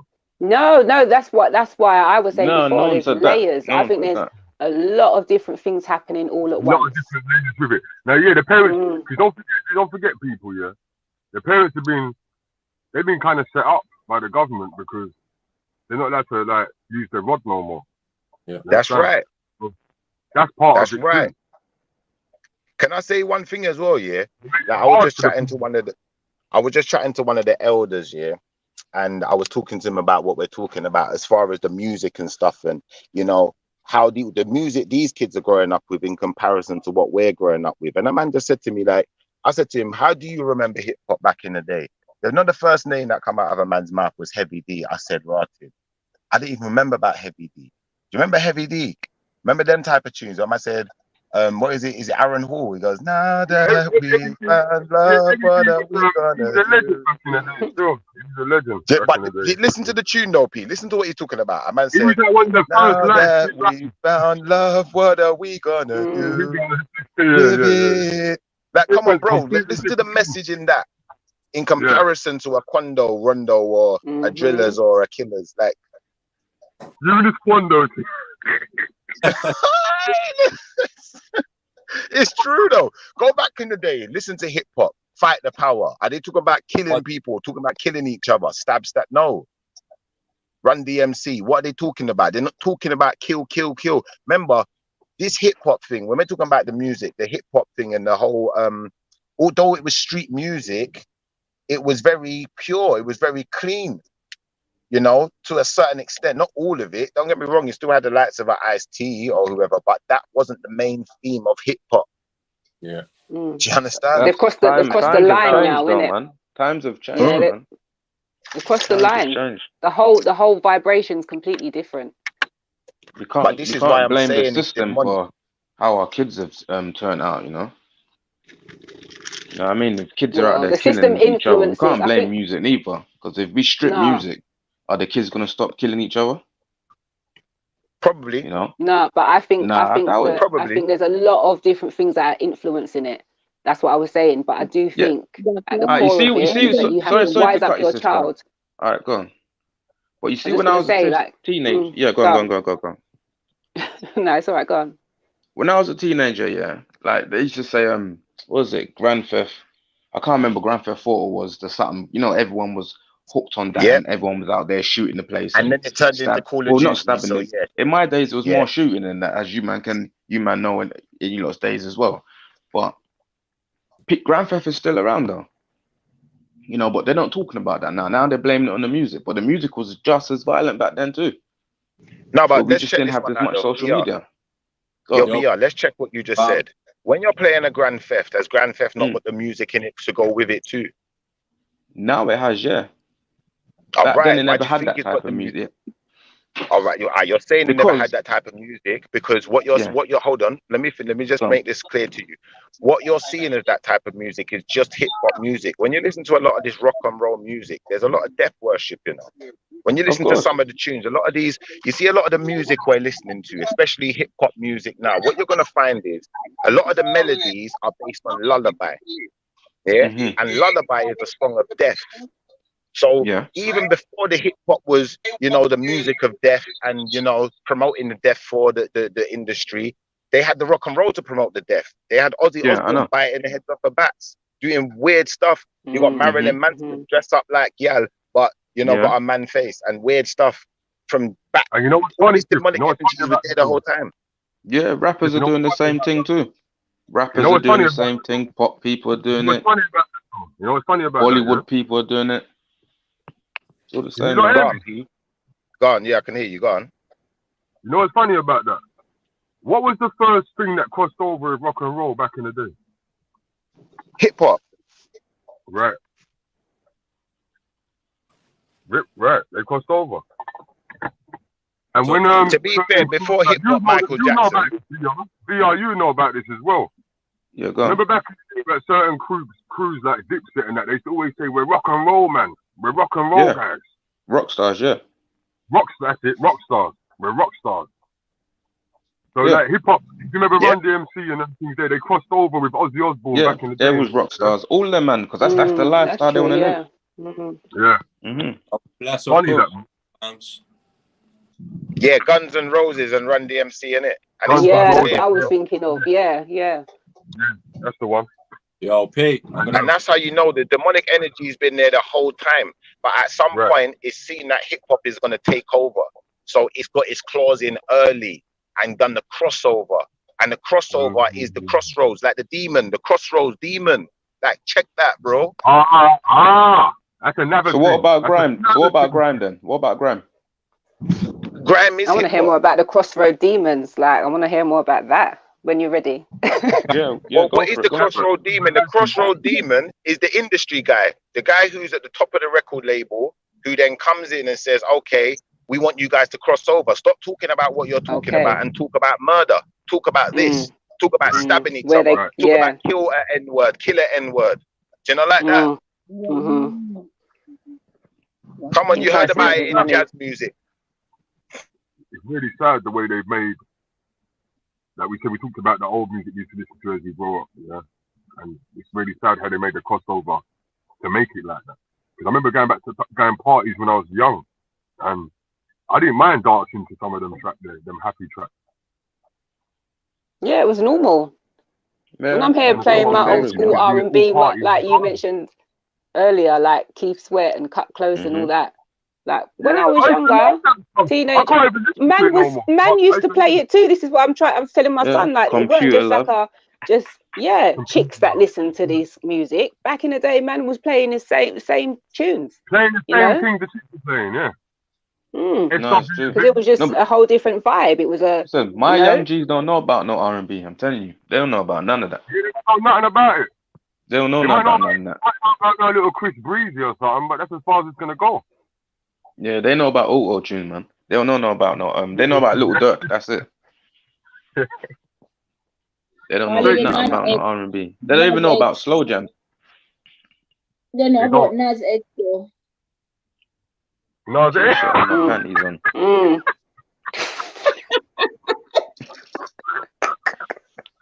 Man, slid down the pole to hell. Man, slid down the pole to hell, you know. I started riding exactly. My brother. Oh, you know what this music is now, innit? You see the hip hop music now, though. The hip hop music now is grip the Glock and spray. Back in the day, we had spray. It's crazy. No, it's true. I see it like this. Today's hip hop music mixed with the drill music. I'm not too sure about grime, but you know, I remember BR was talking about that before, and you were saying that you feel that grime's a lot like drill.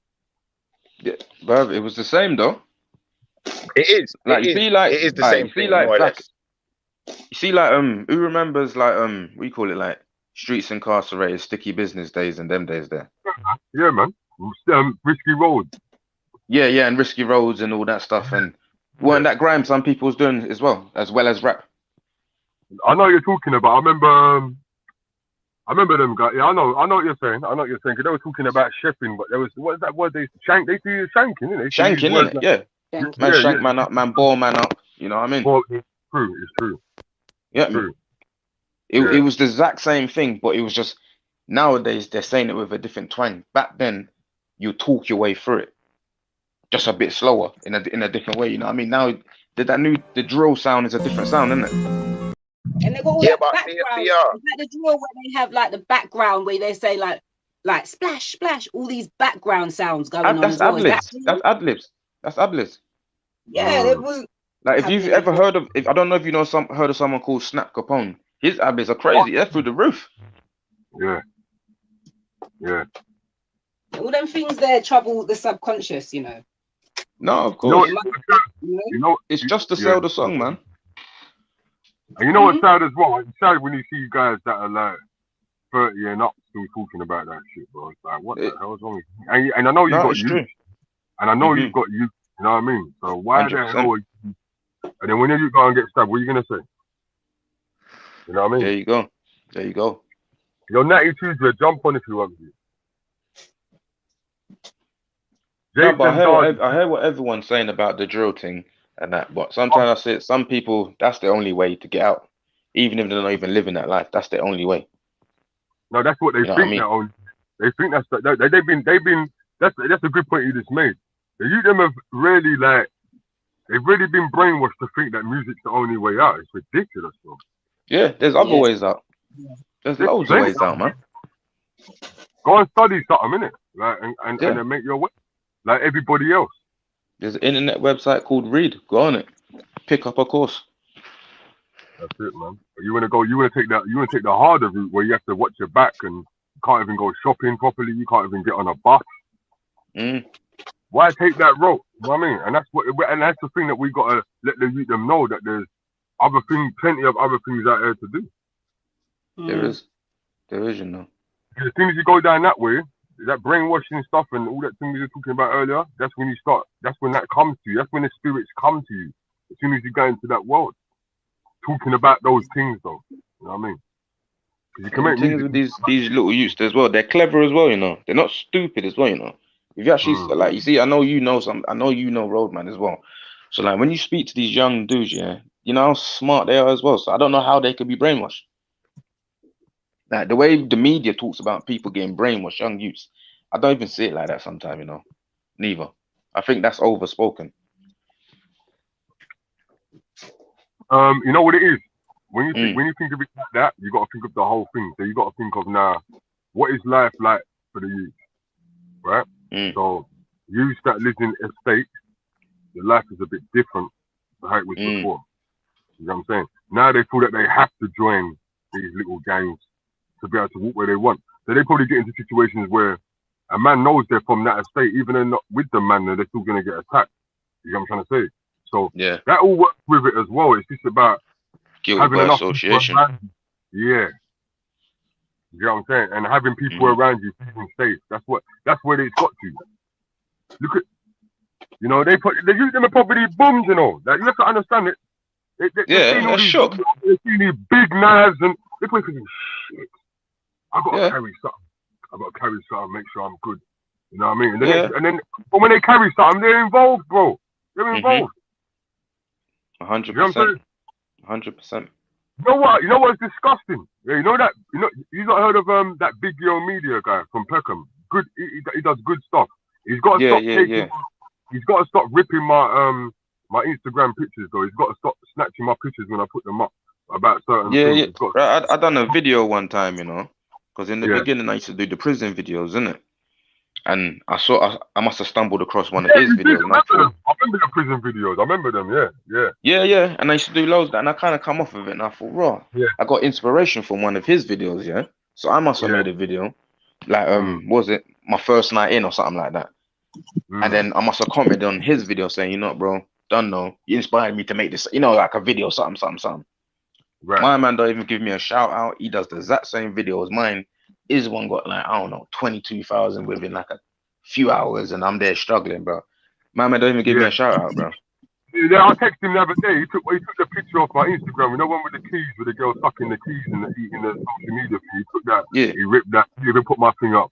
And I texted him and said, bro, at least put my name in there. But what I was gonna say about him, though, BR, he put up a story the other day, and I was so disgusted, bro. It was basically a story about a guy that was in jail. You might have seen it. There's a guy that is in jail. He got a letter from his older saying, you man ain't, from my older saying, you man in jail ain't repping the team. No, sorry. The guy was in jail and he sent a message to the roadman them, yeah? And he's saying, you man ain't repping the team properly. You man have got to go and put some people down. You understand? You man ain't put no one down in ages. This is what a letter that a grown man sent to the youth them on the road. You got to put some people. So you know what the boy went and done? You got a couple man. Did you man see the video where man got chased into the shop and then the little youth got knocked over on the skates? Yeah, I was telling my missus about that. That's what we're talking about. The guy was in a split mind about to either pick up the youth, but he decided to run because his life was on the line, fam. Right. No, he died, I think, or something happened. Didn't he die in the shop or something? Or bro, well, the last dude that stabbed him, but either way, they all looked like half of it went in him. Yeah, it did. Half that knife went in him, fam. I think he did. Yeah. But what I'm trying to say is that you got these elders, man, that they're fully possessed, and the reason why they're fully possessed is because they ain't got shit down in their life, bro. Yeah, I'm glad you said that, Peniro, because I got a question for VR Reality. Because I listened to one point that you made here. Bollocks. You forget. What happened? What was you gonna say, sister? Latoya. I thought so. Who's me? Okay. Yeah, man. But he was saying about these elder men. A lot of them are possessed, and a lot of them don't achieve a lot, and because they are not high achievers and they make so much mistakes, what they go about doing is encouraging the young people to get involved in some dangerous self-destructing behavior. And I do notice that with the elder, I noticed that with the elders, they don't encourage young girls or young men to do better. They sit aside and watch them go down this dangerous path, and then they celebrate or they sit down and have a discussion how that person was on a video doing some nefarious activities. They lock that one up. It's like almost like they're celebrating the fact that the young people is going down the tube.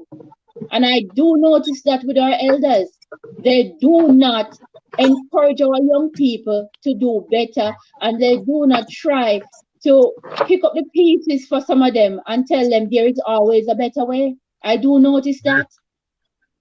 And you know why that is? You know why that is? What? They done so much rough, they done so much dirt, they got bare up, and they don't want to fight their own battles. Exactly. Bitter. They want to send them out there to go and fight their old school battles for them. Bitter. They're bitter, man. They're old and bitter and nasty. That's real possession right there. That's real demonic shit right there. Of course, it is demonic. We're in a spiritual war. James Mill, picking up PR there. Yeah, big up James Mill, big up Brew in the building. I see you, Brew. 100, homie. Big up Brew. Big up Russia next. You saw that poor kid seeing all this. Yeah, the kid that got knocked over on the skates. I don't know if you got noticed the footage, PR, yeah, but did you see they run back past the ute and the knife was right next to the ute's head? Bro, I watched the video like 12 times, fam. Yeah. Like, I was trying to pinpoint everything. Like, I actually saw when my man he thought about trying to pick up the ute. You know what I mean? But he already, when he knocked the ute over, that man there was too close, bro. He stretched his hand out to the ute and then he just had to run in the shop, fam. You had to. Yeah, they got him though. That's the thing. Yeah. That was deep though. Cause when I was watching it, he didn't say obviously what he did, so man didn't know. When some man get hit up, you never know what it's about. Right. And this is gonna be a thing that's always gonna continue. You know what I mean? Yeah. It's gonna things get worse. And they don't get better, especially in the times that we're living in now. 100. But the only thing we can do is the people that are around us, and because me personally, like, I try to talk to the youth a minute. Like, I'm a man that I'll go down the road and go shop and see 5 youths. Like the other day, there's some youths that play football, yeah. But they ain't even open my gym yet, innit? But they still use the football facilities outside, and they jump over the fence. And even one time I see these 2 youths pushing each other, and I rolled up on them and said, "What the fuck you got doing, man? Don't let people see you acting like all crazy on it." I told you things like that, bro. I say, stop letting people see you act all crazy on the street, like pretending to fight each other. Move correctly when you're on the road, because that's what our parents told us, innit? When you get to a little park or something, you can do what you want. You can fool around, but when you're on the road, move properly. But I'm not afraid to go up to them and tell them, "Look, man, there's a bigger fight ahead of us." Let me ask PR Reality a question, please. Yeah. Before I know it's still fresh in your mind now because you said it not too long ago. You said about you first said it about Charlie Sloth giving the kids a way out, and then you then referred it back to the music, the drill music, XYZ, giving the people a way out. Now, what I want to ask you is, in this music, this demonic music and these demonic entities giving these kids a way out, is it giving them a way into something that's a lot more sinister? Well, in some sense. Well, it did not. I don't know. I don't know how to answer it. It depends. It depends on how each person deals with that situation that they're faced with. Could you elaborate a bit more? Because the only reason I'm asking you is because you specifically referred to it as a way out. Now, to me, I don't like. You see, some ways out, some ways out. Some choices aren't choices for me because, I see the detriment in those choices, and I see it as a bigger problem than me just, remaining in the situation that I'm in already. Go on. I'll pitch one then. So it's like, for instance, one of them, for instance, if you're just on the road, you ain't doing shit. You just road, man. Beef. You got your way out. Your only talent you got is just rapping. Yeah. And that's all you can channel your mind to. That's all you're good at. You can't even read or write, even get your lyrics out. You voice record it into your phone. And that's the only thing that's keeping you on the straight and narrow. Just by you getting that to Charlie Sloth and getting the feedback and the play, bro, that's helping you go in the right direction, fam. It's taking you. I'm not good with the wordplay, but I'm trying. You see what I'm trying to say? No, you done very well. You done very well. So my next question to you will be this: PR Reality. Go on. What is the difference between being good at something and being popular at something? Well, popular is what the people want, isn't it? Popular gets you further than being good at it. Good is just you're good. When you say popular is what the people want, is popular necessarily what the people want, or is popular just popular? Well, if they want your song to be popular, they'll make your song popular. When you say they, who are we referring to as they? Whoever's in control of the radio and the TV, and you know what I'm talking. So therefore, the people aren't really in control. This isn't the people then. This is the establishments. So when you're saying this is giving the youths a way out, that's why I'm highlighting it, because you know if you're gonna say, the reason why I referred it back to Crossroads and Crossroads Demons is, you know, if you're willing to sell your essence, you're willing to sell your soul. If you started off, like, for instance, there was back in the day, the jazz musicians, they'd be talking about, you know, slavery and whatever they're going through and, you know, singing the blues. And then one day a white man comes along and says, no, we want you to make it a bit more fun, a bit more friendly. And in fact, you know what? We don't even want your face on the cover. We're going to put a white face on the cover, but we need you to sing the song like this and make it more friendly.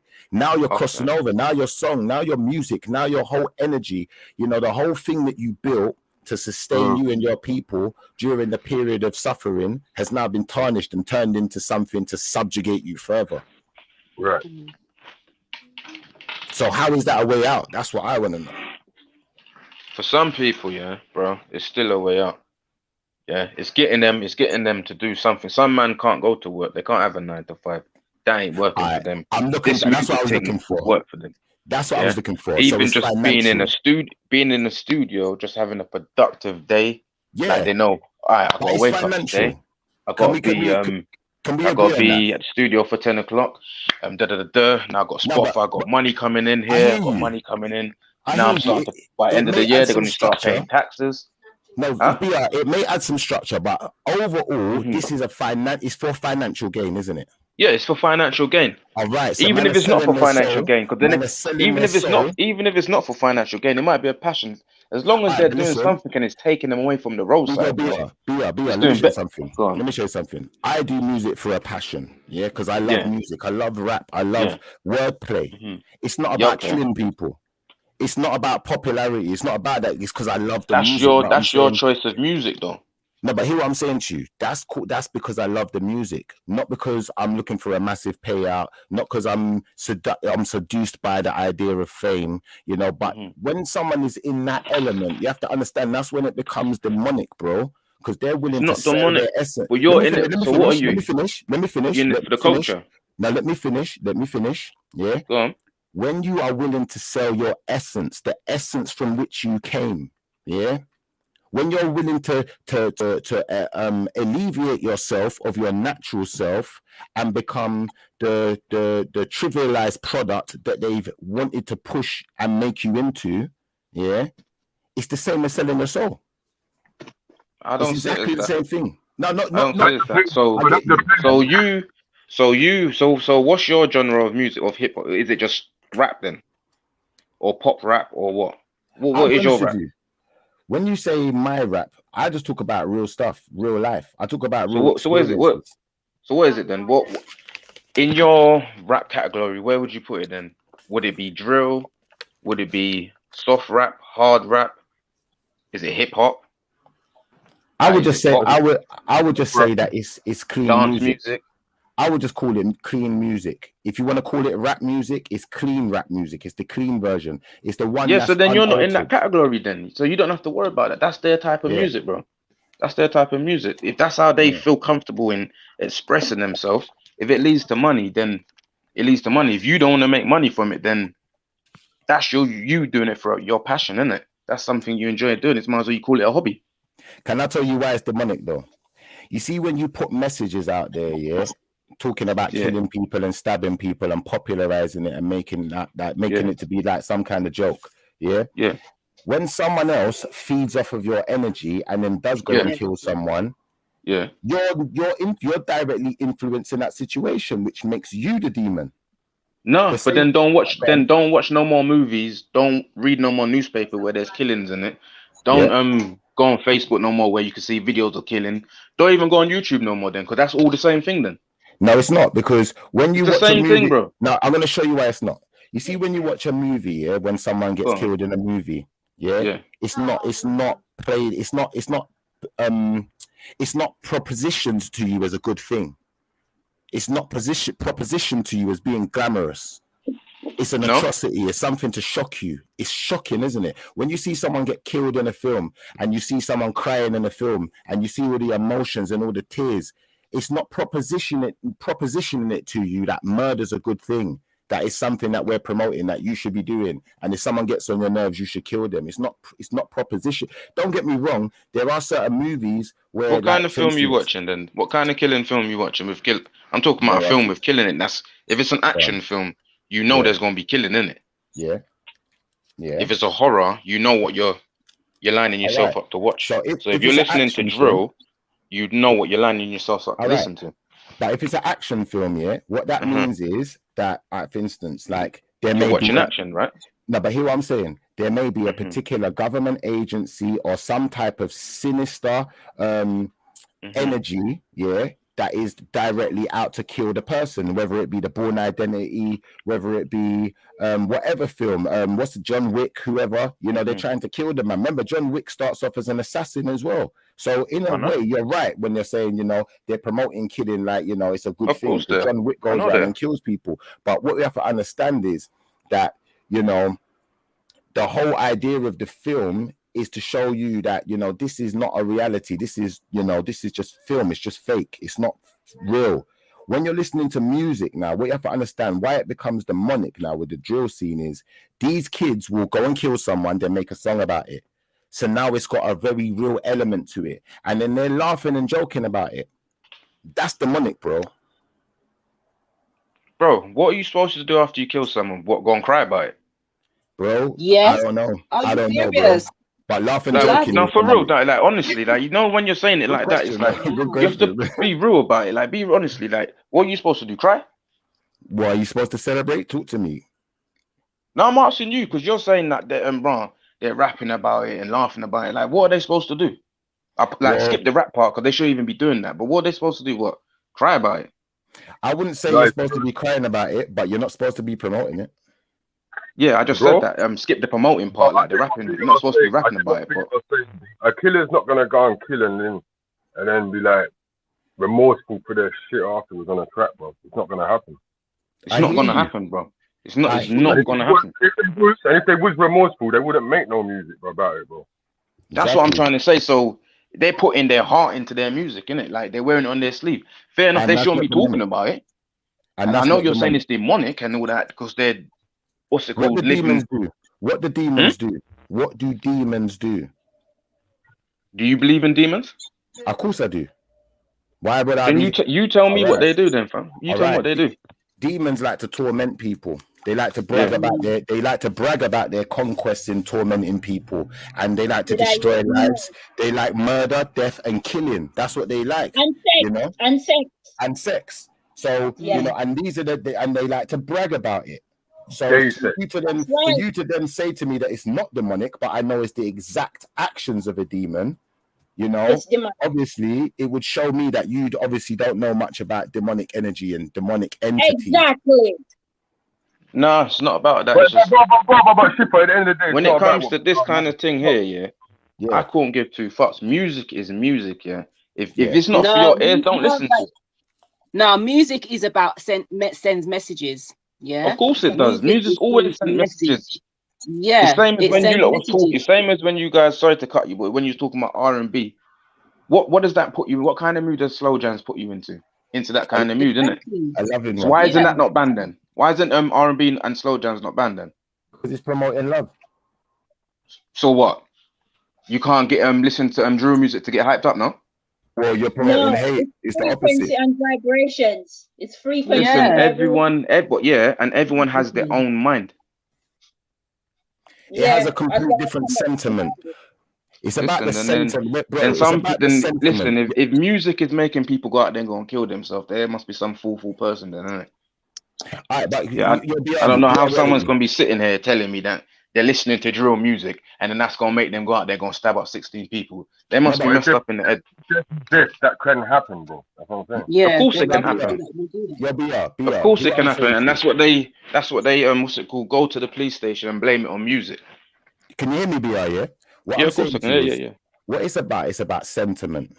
Yeah. Now, the reason I say it's about sentiment, because sentiment is like a view or opinion that's held or expressed. I agree with your sentiments regarding the road bridge. Yeah, that would be the way you use it in a sentence. So when these kids, see someone who is so popular talking about murder every minute, and I'm a bad man, gunman, all of this. It creates a sentiment with all of the people, the cult following that he has. And that's why we call it a cult following. Yeah. Now, when we get into these cult followers now who have now the same sentiment as the artist who's talking about murder, kill, or talking about, you know, some horror movie scream type, I want to murder people and tie people up and whatever they want to talk about. Once you've created enough sentiment, someone's going to carry out the action. That's fact. Yeah.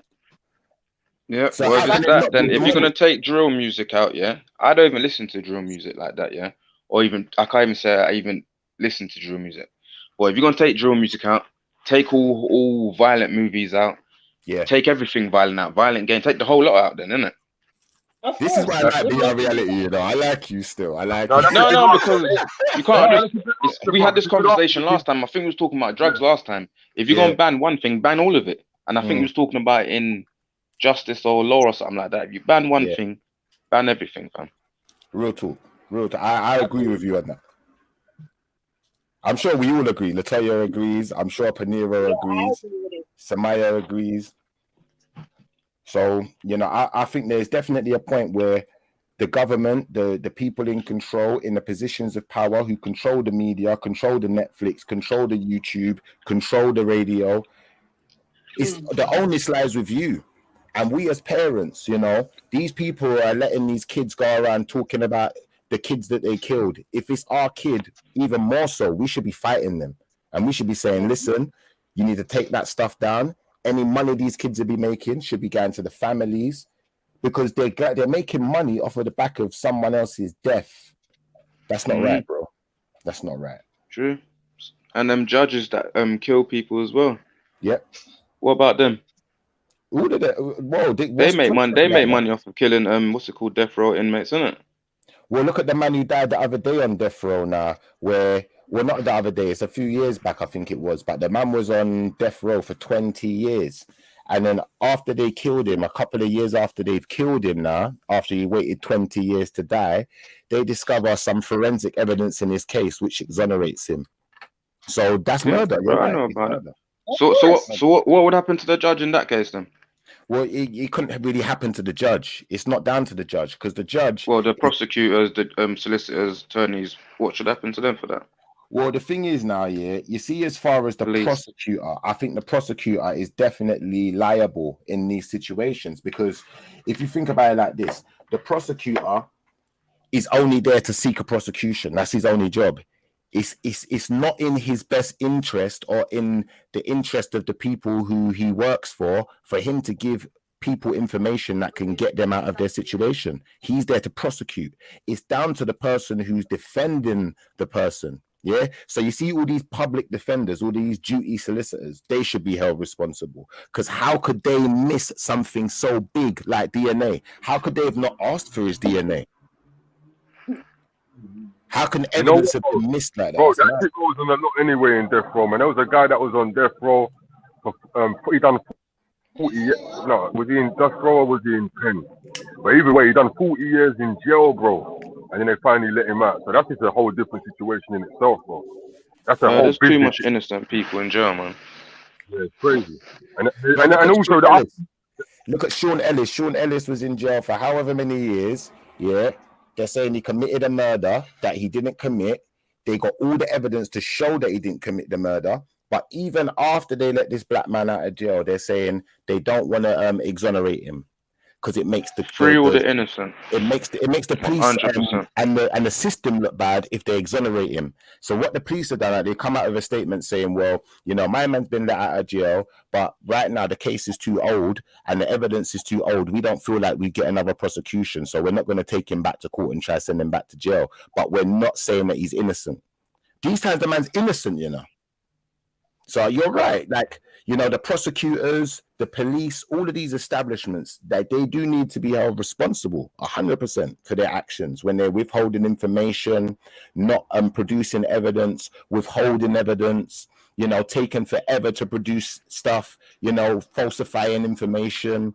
Like with the Sean Ellis case, there was 3 police officers. That's worse than drill to me. All right, so there was 3 police officers in that case. What they did was they got fake witnesses to falsify information. The 3 police officers were also corrupt, so they was like robbing drug dealers and blackmailing people, and dealing with prostitutes and blackmailing prostitutes and doing all sorts of weird stuff. So now all of this stuff has come out, and these officers have been proven to be corrupt. Then there's no way. They know that this guy will bust case, innit? They know he will bust case. They know he's going to be exonerated. So they just said, all right, you know what? Well, let's not go back to court then. So that way we can leave him in limbo. So I think what BR Reality said there, that's why I like you, BR, because, this is what we need. We can't just deal with one side of it and say, all right, the drillers, you guys are the problem. Because like Samaya and like Latoya have said, there's layers. And that's one of the layers, 100%. Good try for it. Read out this comment, Shipper. It says, listen and understand irrelevant of genre. Music is used as hypnosis and affects our subconscious. People are addicted to music to feel happy, let alone rage, to feel accepted, to fit in. It's like cocaine. So yeah, music is I agree. It is like a drug. And what and you know what the man with this, they know they can catch a man with the music thing, because they know that music's everywhere. You know what I'm saying? And when people go out to enjoy themselves, what they listen to, the music. So it's enticing. It's enticing at the end of the day. And anything that can entice you, like when you think of that, the reason why I'm saying demonic as well, BR, is because when you think about things that entice people, if I go into a Bible, what we're gonna find is that we start with Adam and Eve then, yeah, and even Eve was enticed. She had to be enticed before she would do the deed. So everything's about enticement, everything's about sentiment and enticement, and creating sentiment with enticement to make a person feel a certain way, to make a person have a certain opinion, like if a man steps to me, I'm gonna bust his head. If a man looks at me wrong, I'm gonna shoot him. If a man does this, I'm gonna do that. And that's where we get into sentiment, and that's exactly what music does. It helps to create sentiment. Mm-hmm. True. Well, we all learned this before music, right? 100 before music. We can't blame it on drill. Like Tom and Jerry was just as violent as drill, Yeah. Before that, we had different they was killing each other, fam. They just didn't die, fam. I'm not even on a joke thing, but it was just as violent, fam. Well, but that's all part of the predictive programming from early, isn't it? You know what I mean? Yeah. So like showing death in cartoons. Yeah. Death in pain in cartoons. Of course. For kids. That's all part of the predictive programming. When your kid goes to school and licks someone over the head with a plank, yeah? When a kid goes to school and licks someone over the head with a plank, where do you think that comes from? Tom and Jerry. Yeah. And then you have to stay at home for 2 weeks. I did that, bro. That's what I'm trying to say. So like, when you try and strip out music, and for some people that's their only little something, fam. Yeah. Hey, big up my brother Belly Vision, man. Big up my brother Belly Vision. Yeah, big up, Bells. Big up Belly, man. Done now. Man, watch your show still. That's family. That channel there is live still. I ain't even gonna lie, man. And you've been talking about this week as well. We've been talking about this knife crime and stuff, and the kids killing each other. So it gave me a good warm up for today's show. I'm gonna be honest. Yeah. No, I haven't watched it. What's it called? Recently, I've been working in it, but yeah, man. When I've watched it, channel's live. Yeah. Yeah, it does get a bit beefy over there. They love the smoke over there. They they should have a drill anthem for that channel certain times, the way there's so much smoke over there. But for the drillers, for the people that listen to the drill music, that would be a better way to divert the energy, rather than talking about stabbing each other. Talk about killing each other with words. Talk about using your minds and bettering yourself to a point where you can, rather than having to stab someone to get out of a situation, you can talk them down. That's what they're doing, though. You know what I actually said to one of my dogs? Yeah, one of my dogs was actually in there and actually said, I'm not even to him, one of my brethren, God, he don't like drill music, yeah. And I said, How about man them make a drill song? So everyone in this panel that don't like drill music, try and make a drill song actually in the drill form as well, and see how hard it is. It's not easy, you know. I hear you. Now it's not as old school how we old school rap and all that stuff. Try and do it in that form and see how it goes. I slightly disagree. Like when I listen to this drill stuff, it's to me it's not very technical. No, it's not technical. The technicality in drill is more to do with abbreviation, wordplay in a way where using a lot of slang. It's more to do with slang, 100%. abbreviation, and you just coding, using like street terminology, using like gun words and like certain things to describe other things, basically. Even if they're not even talking violent stuff, it still fits together well. Yeah. Like when you got a spare time to drop a 16, write a 16 down and see how it goes. Like, in drill form though, and just see how it goes. No, but you see the thing, when you say in drill form, like you see if I'm gonna rap on a drill beat, the way I rap is how I rap in it, full stop. I don't rap like no one else. So it's always gonna come alive. Try it, innit? Just try it, just give it a shot and see how it goes. I've written 16s to drill beats though, but my 16s on drill beats are just as serious as my 16s on a rap beat. Do you know that? Because won't change the flow. I'm talking no, but not even just the flow. It's just the things I talk about, the subjects I choose to tackle. When I listen to drill, no, keep your side. What I mean is keep your subjects, but do it in the drill form. If you know what I mean, just for a taster, because you're not into the drill, rapping way. Just to test the technicality. You know what I mean? If you know what I'm trying to say. I've got a couple of tunes. Where I can show you that man can do that similar kind of flow, but to me it's too basic.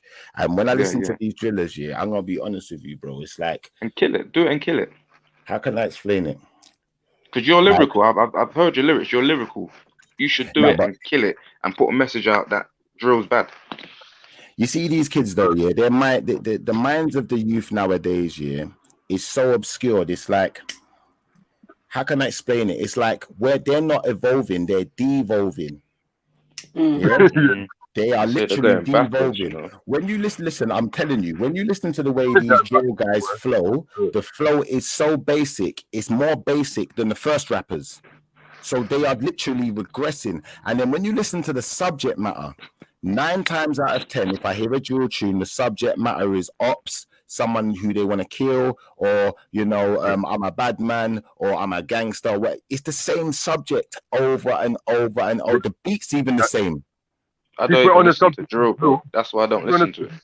Just on the subject of drill, let me ask you guys something. Because I was thinking about something the other day when I see these guys, man. But Bia, what's them 2 white old men called that do drill? penminds. Yeah. Right. Now, what is your thoughts as a whole on just the fact that, because you don't see them things, like you don't usually see old white men come out and get involved in shit like this.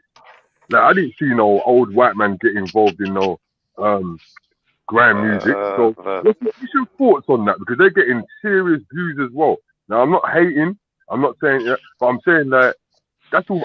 To me, I think that's all part of the programming too. But these guys, like, I know, there's something different. Even they got the same thing in America. 2 old American men like that as well.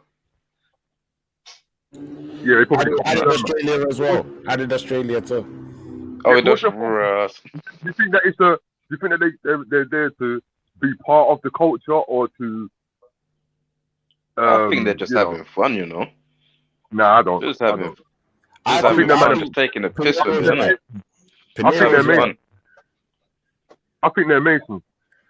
Bro, I think you're right. I think they're there to drive that vehicle to a point where it's so popular, it's so acceptable that it's in every household. Even the grown-ups are listening to it. And I've seen it. I've seen big man grown-ups listening to drill music, talking about all this kill, stab business like it's trendy. They dress like the kids and they're listening to the same music. Big 40-year-olds. I've seen them in the drill videos to make it even worse. So, I think that's the whole point, to make it seem like it's just normal, to normalize it. It's cool. Because when I first saw them too, I was like, raw, this is jokes.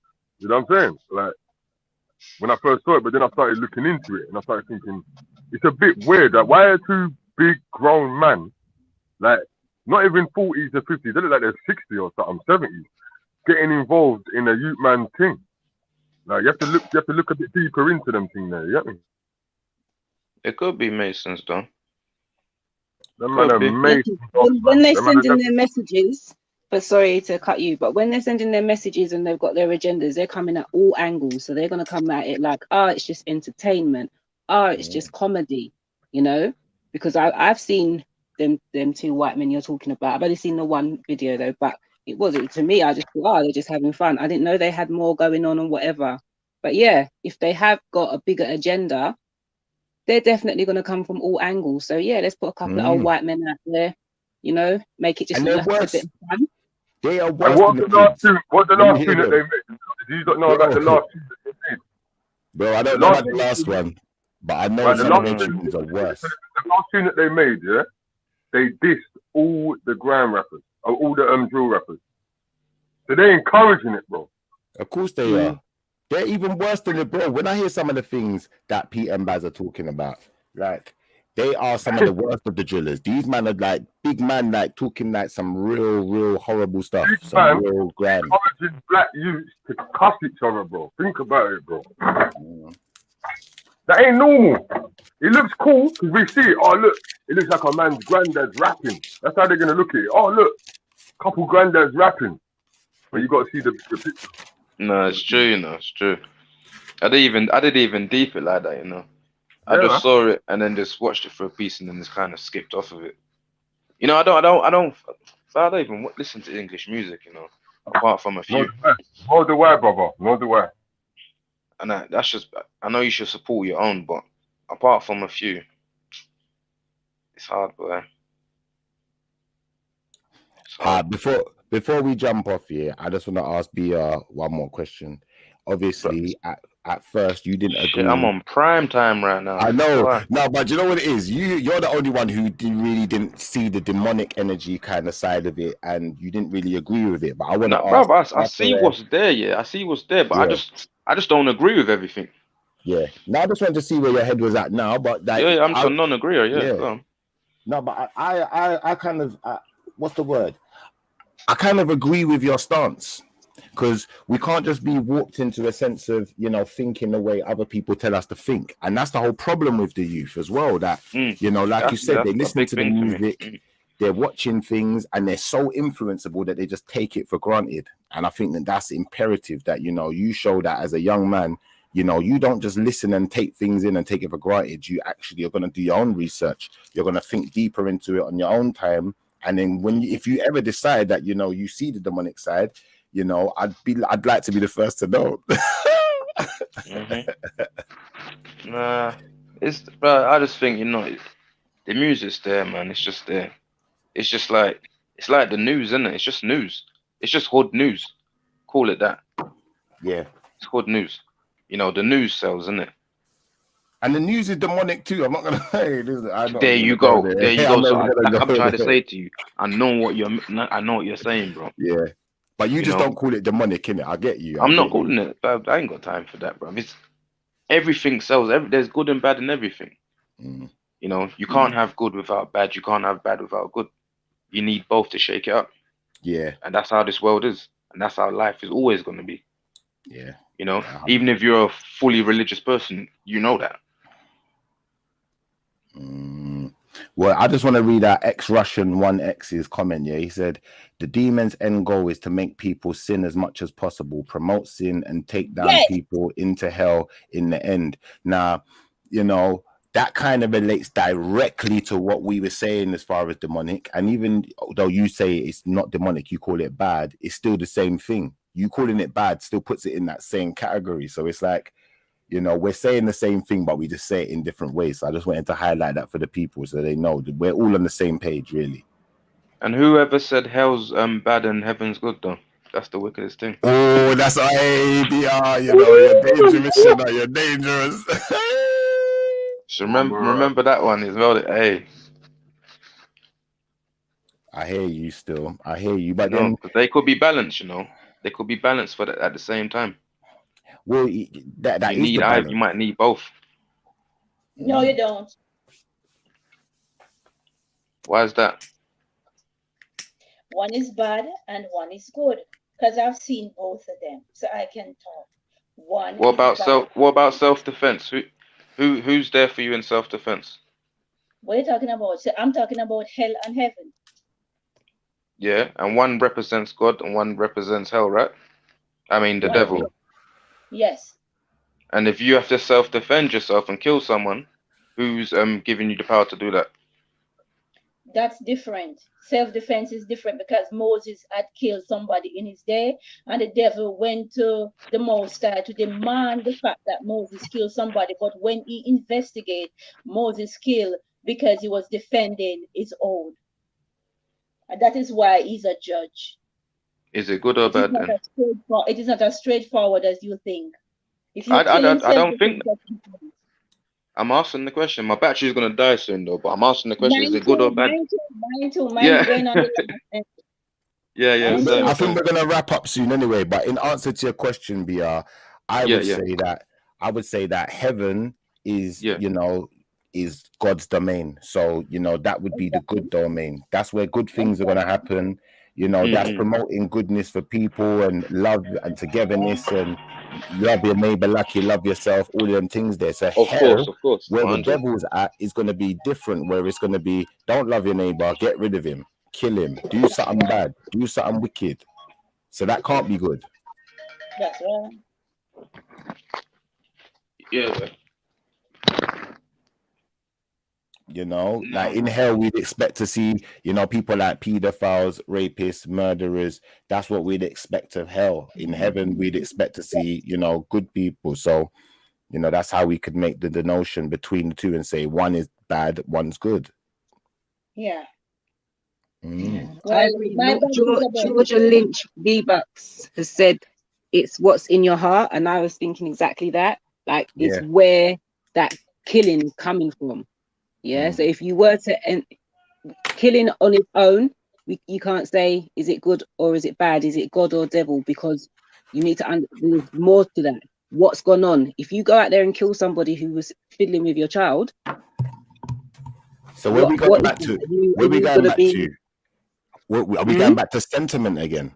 And that's why I said sentiment is all important, Hey, we got motion people. We got motion in the house, man. Motion. Big up, Mosh. Big up, cuz. Yo, done no. But do you see where I'm going with this, BR? When we say we're going back to sentiment again, because what is the sentiment? No, sorry. I had to run off. My phone went off again, innit?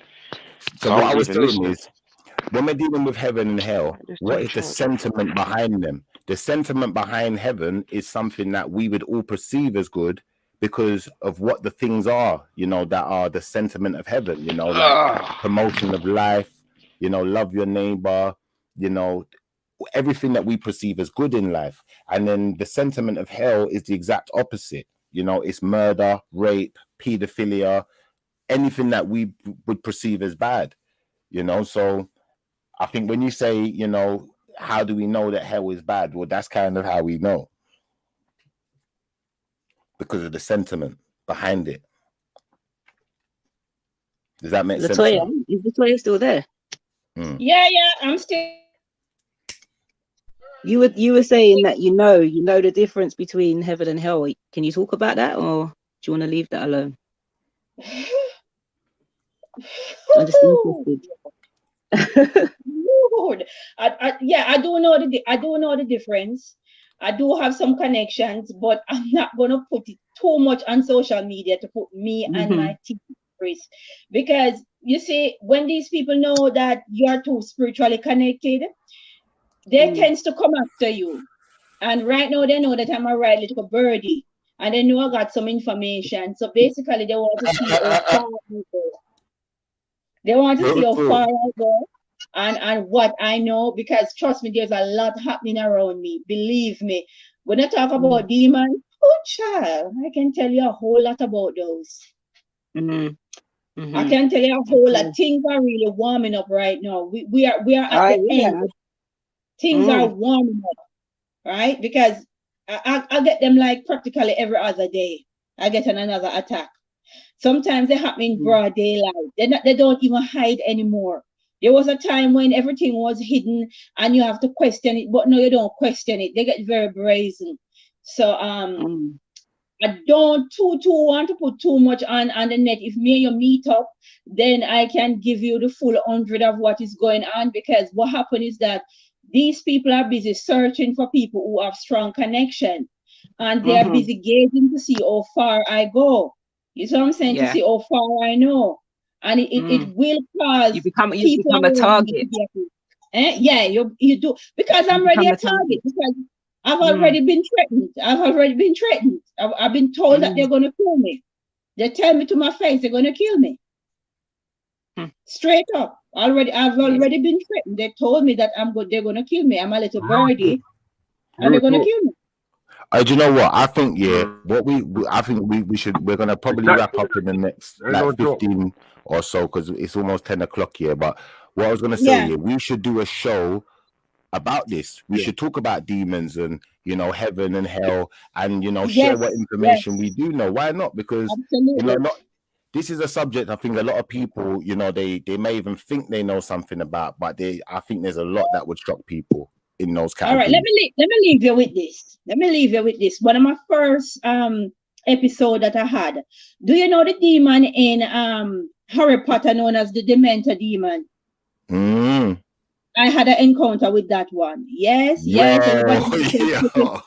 had an encounter with that one, and it wasn't no daylight thing, no nighttime thing. I had an encounter with that one. That one is real. And that is how I know the whole Harry Potter thing is demonic.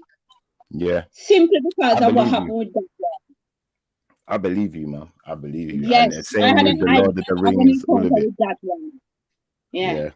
So we definitely need to do a show where I can talk about a few demons that decide to show themselves to me, because please. I'm not keeping no secret for no demonic entity, so let it go out there. Because I have a friend that whenever we discuss anything about pedophilia, they come on the phone. Right? You see what you're saying? You see what you're saying? Yeah. I'm not laughing.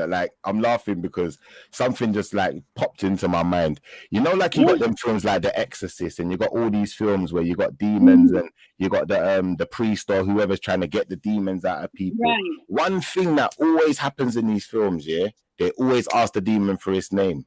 And there's always this emphasis on they can't get rid of the demon without knowing its name. And the name of the demon is so particular. And there's so many demons. How many demon names are there out there? This is research people can do, in case you want to jump on next time for the host. You have different layers. You have people who are part of a bloodline who don't need to ask for name. They can command them and tell them to leave. Jeez. There is a bloodline. The people who are doing that are asking for name are like ordinary ordained minister.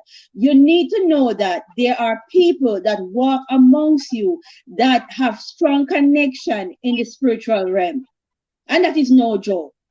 Meaning that they can call them by name and they turn up. Whether it is a demonic entity or it is an angel, but you have to have a bloodline. It is a bloodline thing. Whether you are from a satanic bloodline or a royal bloodline, which is the Most High. It is a bloodline thing. Some people wield some serious powers here on earth. That's why I have to be careful, because if you are around somebody who is a bloodline, somebody who is chosen, who is a part of the bloodline, then you have an element of protection. But if you are not a part of a bloodline, trust me, it's gonna get real sticky. Hey guys, I'm gonna be honest with you. I want to be honest with you right now. I want to be honest with you guys right now, because I don't know if you don't know the serious of this demon stuff. Miss all that demon talk on there, man.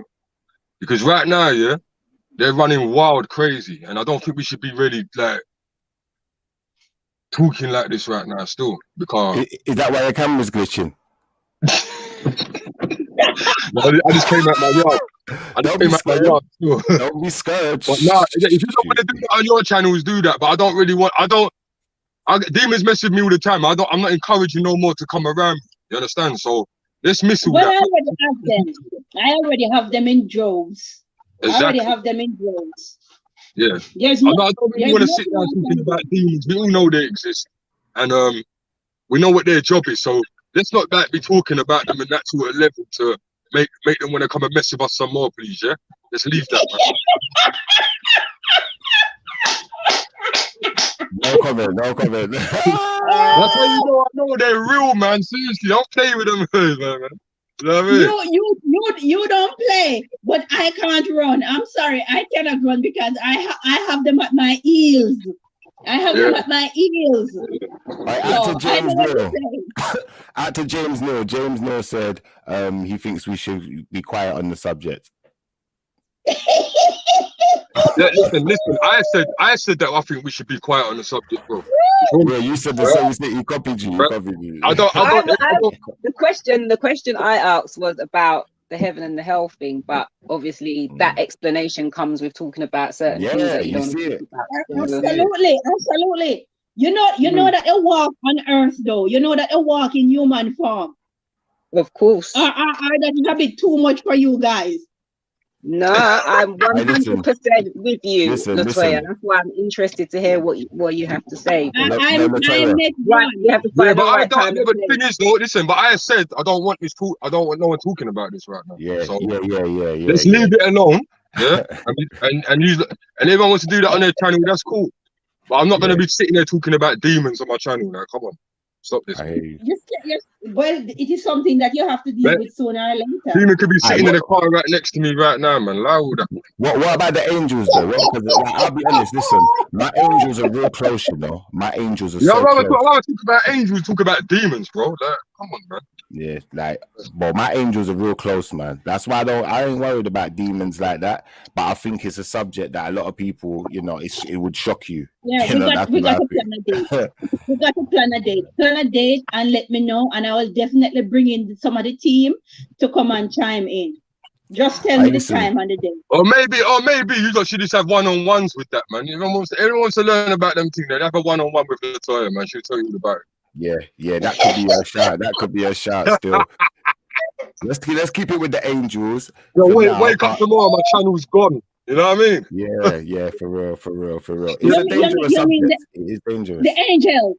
You think when people say angels, they are looking for some white creatures with blonde hair and blue eyes. That is another thing that you all need to know about the angels. They're another story.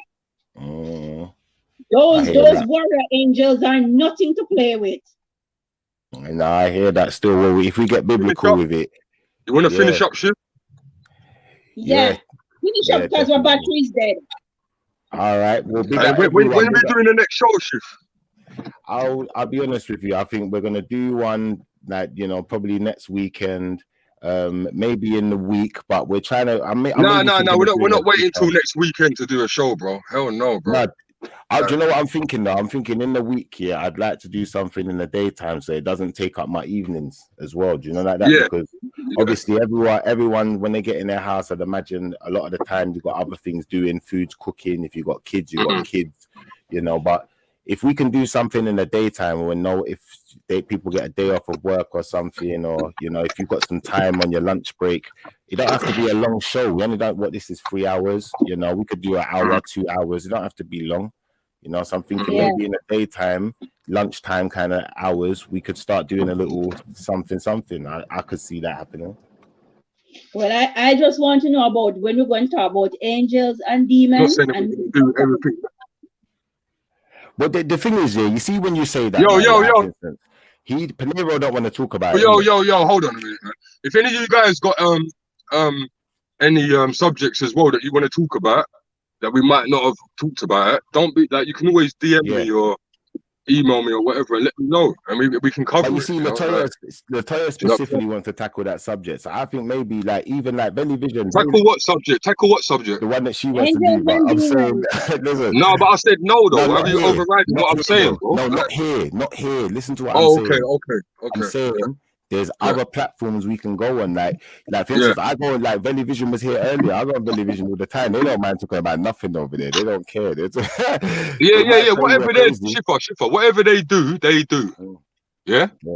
Whatever I'm doing is different. You know what I'm saying? Yeah, So I'm just saying, if you don't want to go, if you're not going to go Valley Visions and hear Shifa talk about it, you can. If Latoya is doing a live, but I don't want people talking about demons and shit on my channel, bro. If you want to talk about witchcraft, there's different. See, there's different sections of demonetary. If you want to talk about witchcraft and where that originated and stuff, that's different. But I'm not going to sit here just talking about demons, bro. Yeah. Even that one though, it goes deep. Even when you like, I'm gonna be honest with you. You see, when you said that, yeah, in my mind, yeah, like there's only certain avenues of those things that I would even talk about, like where we were talking about the music and it having a connection. I'll talk about the connection, but if we're gonna go deep and start calling names and stuff, like, listen, hey, you know what? I think we should. I don't know if you guys have noticed, the people that are following my channel. But if you go through my channel, you don't really see me talking too much about that shit, man. Yeah. Right, bro. There's power in names, isn't it? There's power in names. It's like the Most High has got a name. There's power in the name, and that's what I'm saying. If we're gonna start calling out names and stuff, you know, I'm cautious with all of that. You know what you're doing when you're messing with them. You know, that's what I'm telling you, man. Do you know what? Even certain people, you see certain people that have done certain atrocities. I don't even want to call their name, let alone call some demon name. So I kind of get where Peniros at with it, and I'm like, I'm in the same place. It's like we have to be very careful. But I think if Latoya, if you really want to discuss it, you know, maybe we could talk about it on Valley Vision. I'll probably be limited in what I'm, you know, willing to discuss. That's all I'm trying to say. That's all I'm gonna say on that matter. But thanks to everyone for joining the show, and you know, thanks to the audience, to the people listening, for the comments. You know, they've been constructive. You know, I know we've had the people's ears this evening. You know, it's been a very good conversation. You know, let me call out some names quickly before we duck out the door. So out to Jason Daly, out to James Neal, out to MV, ex-Russian 1X, Georgia Lynch V-Bucks, Life Lover, Everything is Everything, Natty, Madman Ace, R-Tube, and yeah, just everyone in general. Even if I didn't say your name and you're just there listening, big up yourself. Humphrey Dumpty, big up yourself as well. How you doing, mate? But yeah, we're gonna lock it down, and you know, hopefully we'll see you again on our next interval. And make sure you get the podcast as well. Like, share, and subscribe. Peniros Mind. Peniro, what's the podcast? Where do they find that? Is that just on the channel, or how does that work? What I'm gonna do, guys, yeah. If you don't want to see the podcast, I'm gonna put it in the description of this video. All right. So then you lot can jump on there, save it up, make sure you got it there. So because we're gonna be putting a lot of our clips from the Shifa show that we had before, and the Survivalminds on there. You know what I mean? What's the name of it? What's the name of your podcast? You can it's type in Survivalminds, Podbean. Is it on Spotify? Yeah, it's on all the platforms. So it's Survivalminds. Yeah, Survivalminds. Yeah. All right, Peniro, can we have some exit music, please? Is that doable right now? Yeah, most definitely, man. We need to play your track. Play something, man, or play an instrumental, something, like give us something to just, like, you know, to exit with, and big up the people then. Yeah, big up to everybody coming on. Big up Shifa, man. Big up Mossy, man. We need to do that more though as well, because you see, when I turn off my icon, Latoya and Samaya turn off theirs, it's only you left. So at least if there's some music playing while you're shutting down, you know, it's not just a abrupt thing, you know, like that. All right, then, people, then check this one out. But I played this one to you before, but this one's important to me because we all have an assignment as knowledge people and awareness people. This is an assignment that we've obviously been given by the Most High. You know what I mean? To help the people. Because like I said before on the video that I done yesterday, we could have been doing anything on YouTube, car reviews, you know what I mean, pranks and all them type of foolishness. But what we're doing knowledge. You understand? And that's the hardest thing to get views for.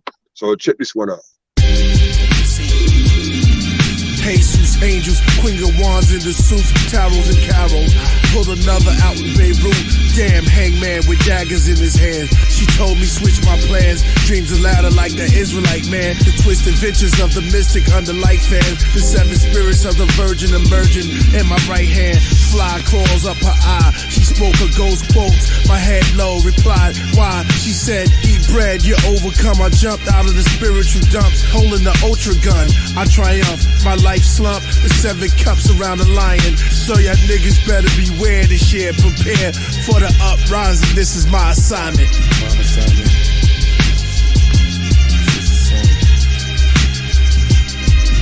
Egos and black wishes, black Christmas, a Santa with the hammer, elves loading clips and shells, thunder dares, bodies hanging from their antlers. Call an ambulance, cuz transplant thugs, cancerous drugs. I emerge if I pray to her, rings of fire around my words, abundance of curses and blessings from the verge. Y'all blasphemers, rap speakers, pulpits of bullshit, sever the life cord, the axe of the reaper. Y'all hate nature, well, welcome to the urn of the cremator. Courts adjourn, attend to the king later. Stars aligning when I'm rhyming. Welcome to Orion and to my second assignment. This is my second assignment. The murder angel wants you. Black dogs want food. Black fog miss in front of the moon. Hogs grunt, gnaw, then you throw up your lunch. Lightheaded at the sight of your windpipe shredded. Your wife beheaded. Your pets put in pots, cook 'em hot. A Brooklyn plot. His face is a cushion for ox.